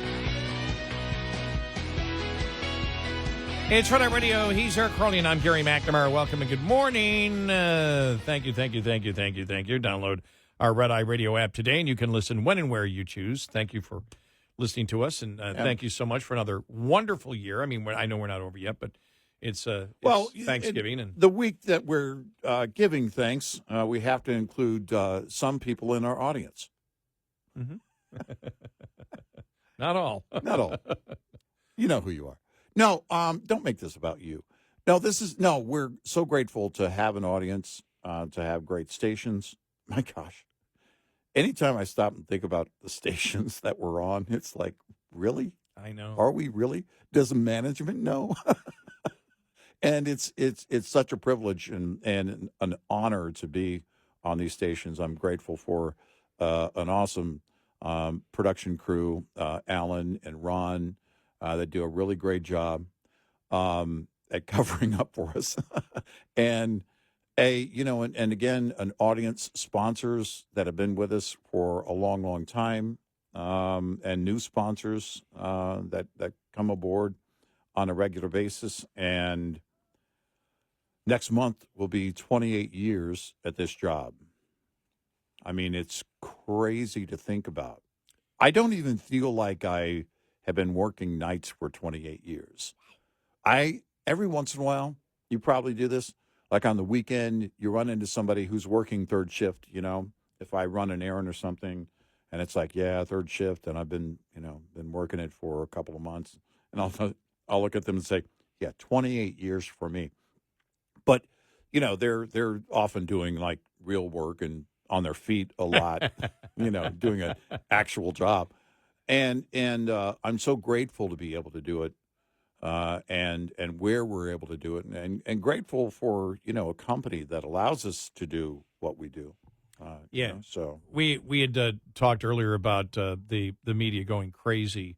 The radical mainstream media, liberals, mainstream media going crazy about free speech, and we talked about that.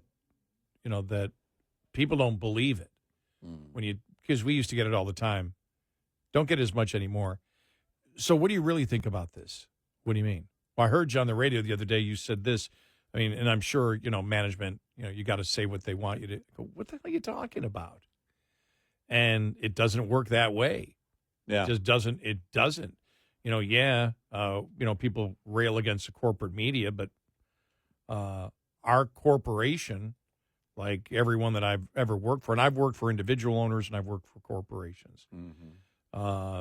They hire you and they say, and it's really amazing. I mean, this is one of the things I give great thanks for, because I sit there and go, what idiot would hire me and say, go just say what you want on the air. Yeah. Go on the radio, say what you want on the air. And the first time they told me to do it, I had no experience. Right. Yeah. And now that was owned by a family, and a woman owned it, Sue. She passed away a couple of years ago, and that was heartbreaking for me because she's the one that forced me to do talk radio. Yeah. And, we'd talk a couple times a year still, and every time I called her, she goes, I'm waiting. And I would have to say to her, thank you so much, Sue, for making me do talk radio. Yeah. And she'd start laughing and laughing. Yeah. And she said, I knew you could do it. She goes, but you really hated it for a long time, didn't you? And I went, yeah. But what I hated was it wasn't where I thought I was going in my career. And it was very hard to do and very scary to do when you come from a music radio background. As anybody who's ever been in a music radio background, probably knows. And you have no crutches. You have no music. Go, talk, fill the time, go. Tell us what you think. Tell us what you think. I don't think anything. What are you talking about? I actually don't think. I don't think. That's why I'm in radio. I'm in music radio. I'm playing Madonna, for God's sakes. Yeah, there's no don't ask thinking. me what I think. They said there was going to be no thinking. Right. That's why I took the job in the first place. Right. I've been in the no thinking business. Now you want to put me in the thinking business? Out of your freaking minds? But when you, I'm always amazed by it. I'm always thankful, and I'm thankful to our company for having the trust. And this company has had a great deal of trust in us. Yeah, they have. They really have. Probably too much. Yeah. No, I don't think so. I know you're kidding, but no, I don't think you think that either. No. We take the responsibility because we're on at night. We take it very seriously because the station managers aren't in the office down the hall listening. They have to trust what we do on the air. Right. Is going to be okay, and their station is going to be okay in the middle of the night. And again, we're talking legendary stations.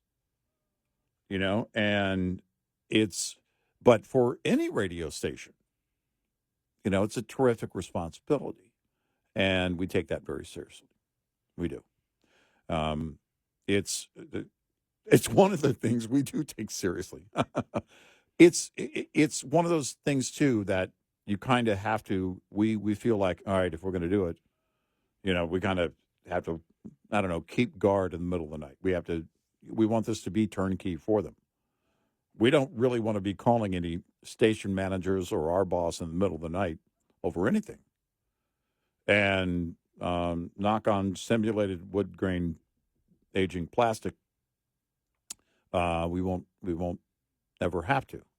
We work toward that end, and they give us a great deal of trust. So we're so very thankful that, as Eric said, very thankful to all of our great listeners. Grateful to our sponsors.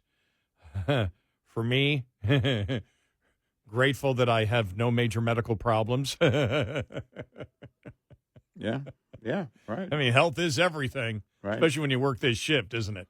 Yeah, health is everything, and so my family and all my friends. I mean, just it's a great life. There's lots to be thankful for, and I would have been saying this no matter what happened in the election. We're not. I saw we've got the article coming up here that Americans really don't care what celebrities say. Yeah. The celebrity endorsements, really, really don't matter. And, for us to be able to do this and analyze and criticize and compliment, what goes on in society and have our great listeners respond and tell us what they think of us. And most of it very, very, very good. And that's, wonderful. And then you got the trolls and you got people that just generally disagree with you. But that's going to happen in this business. But not as often as I thought it would. Yeah, right. I thought for the opinions that we hold, maybe it's how we say them. I don't know. But we get very little criticism. And as I've said before, and not making it up, the vast majority of criticism we get are things that we've never said. Yeah. Right. Or people are not taking our full argument. They'll say, you guys said this, followed by this. Mm-hmm. Well, I didn't hear that. I only listened for a minute. We got one of those last week. Yeah. It's like, well, that's not... You control the button. Well, sorry, I can't control the button. Right. Against it. Okay, stop it. Look, I didn't listen to you, but let me go off on you over what you probably said. Right, exactly. So, but we get such nice comments, and I know that when I used to listen to radio, especially when I first started listening to some talk radio out there, and radio in general, I understand the bond that you get. I love this business, specifically talk radio, more than any other job in any other entertainment facet, whether it's sports or whether it's rock and roll or whether it's music DJ or stand-up comedian. And that's because you get to talk the issues of the day. We get to laugh and have fun. But people, and you can probably say it a little bit for stand-up too, but stand-up can be an act. This isn't an act. But people appreciate what's in your brain. Yeah. That's really cool. If we ever get on a slight ego trip, it's based on the substance of what's in our brain. And I just said slight.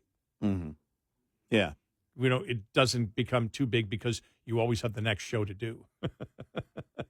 Yeah, right. Which is true. Exactly. And that's the thing. It's not like we. This is funny because I think we both have the same mindset.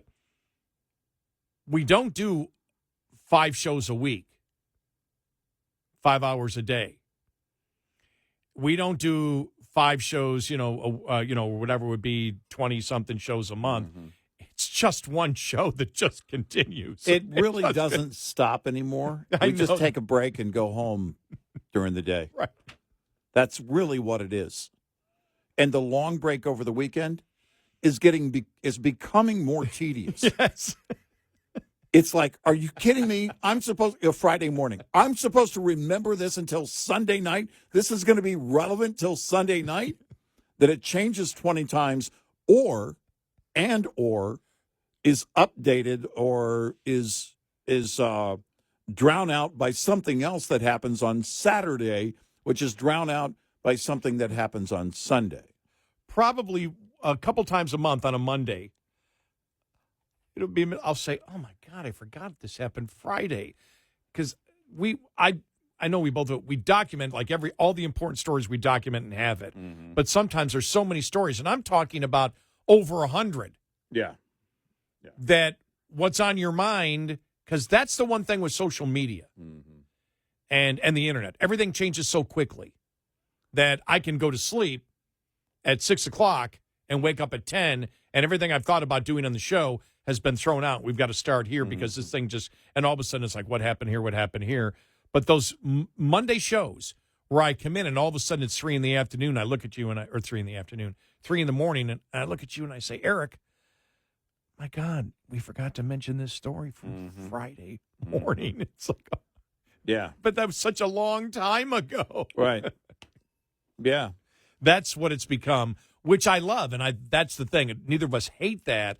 We love it. It's like the show never stops. There's never a goodbye or even that much of hello, and it's been so long. It's like just, okay, where were we at this point yesterday? Right, where are we going now? Exactly, yeah. Which is wonderful. Absolutely it's the best thing in the world. This is, and I never knew it, and this is why I've always tell the youngins out there, you don't know what you want to do in your life. I was telling it to my nephew the other day who's in his late 30s. I said, you still have no idea what you could end up doing in your life. What you're doing now may not end up and being every what you're doing. piece of experience that you gather from every day or every hour, every moment of whatever, because, that's the thing. That's the one thing is that it's not permanent. Coming from the guy who's been at the same job for 28 years. Well, this is now. This is now. Well, but it's kind of rare, actually. Yeah, I just refuse. I got no place to go. But every day adds to your experience, and if you treat it like, oh, I'm going to be stuck here for years and years and years. Well, the great Hal J asked me the morning after Bill Mack retired, former host going back to the old show on WBAP. He'd been there for 32 years.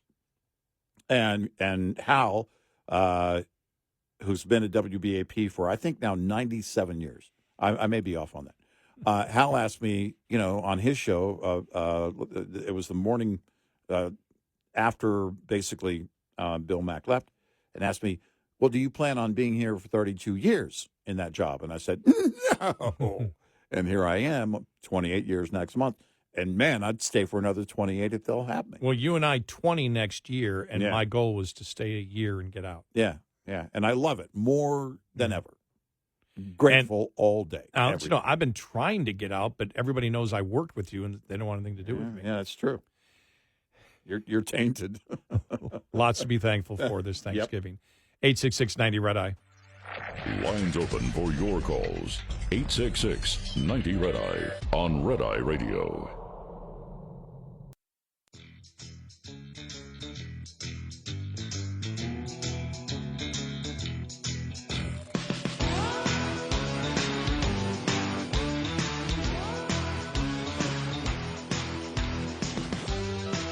It's Red Eye Radio. He is Eric Harley, and I'm Gary McNamara. By the way, tomorrow, the Marconi Award-winning Dan Mandis filling in tomorrow. And then Thursday and Friday, best ofs. So there will be a podcast today and tomorrow, just to let all of our daytimers know that listen to the podcast during the day. Thursday and Friday of this week, there will be no podcast. We'll be back Sunday night, Monday morning. And get that rolling again. I thought Dan wasn't going to fill in anymore because he didn't share his award with me. Yeah, well, we begged him. We're still begging him. I'm throwing money at him next. We'll see if we can make it happen.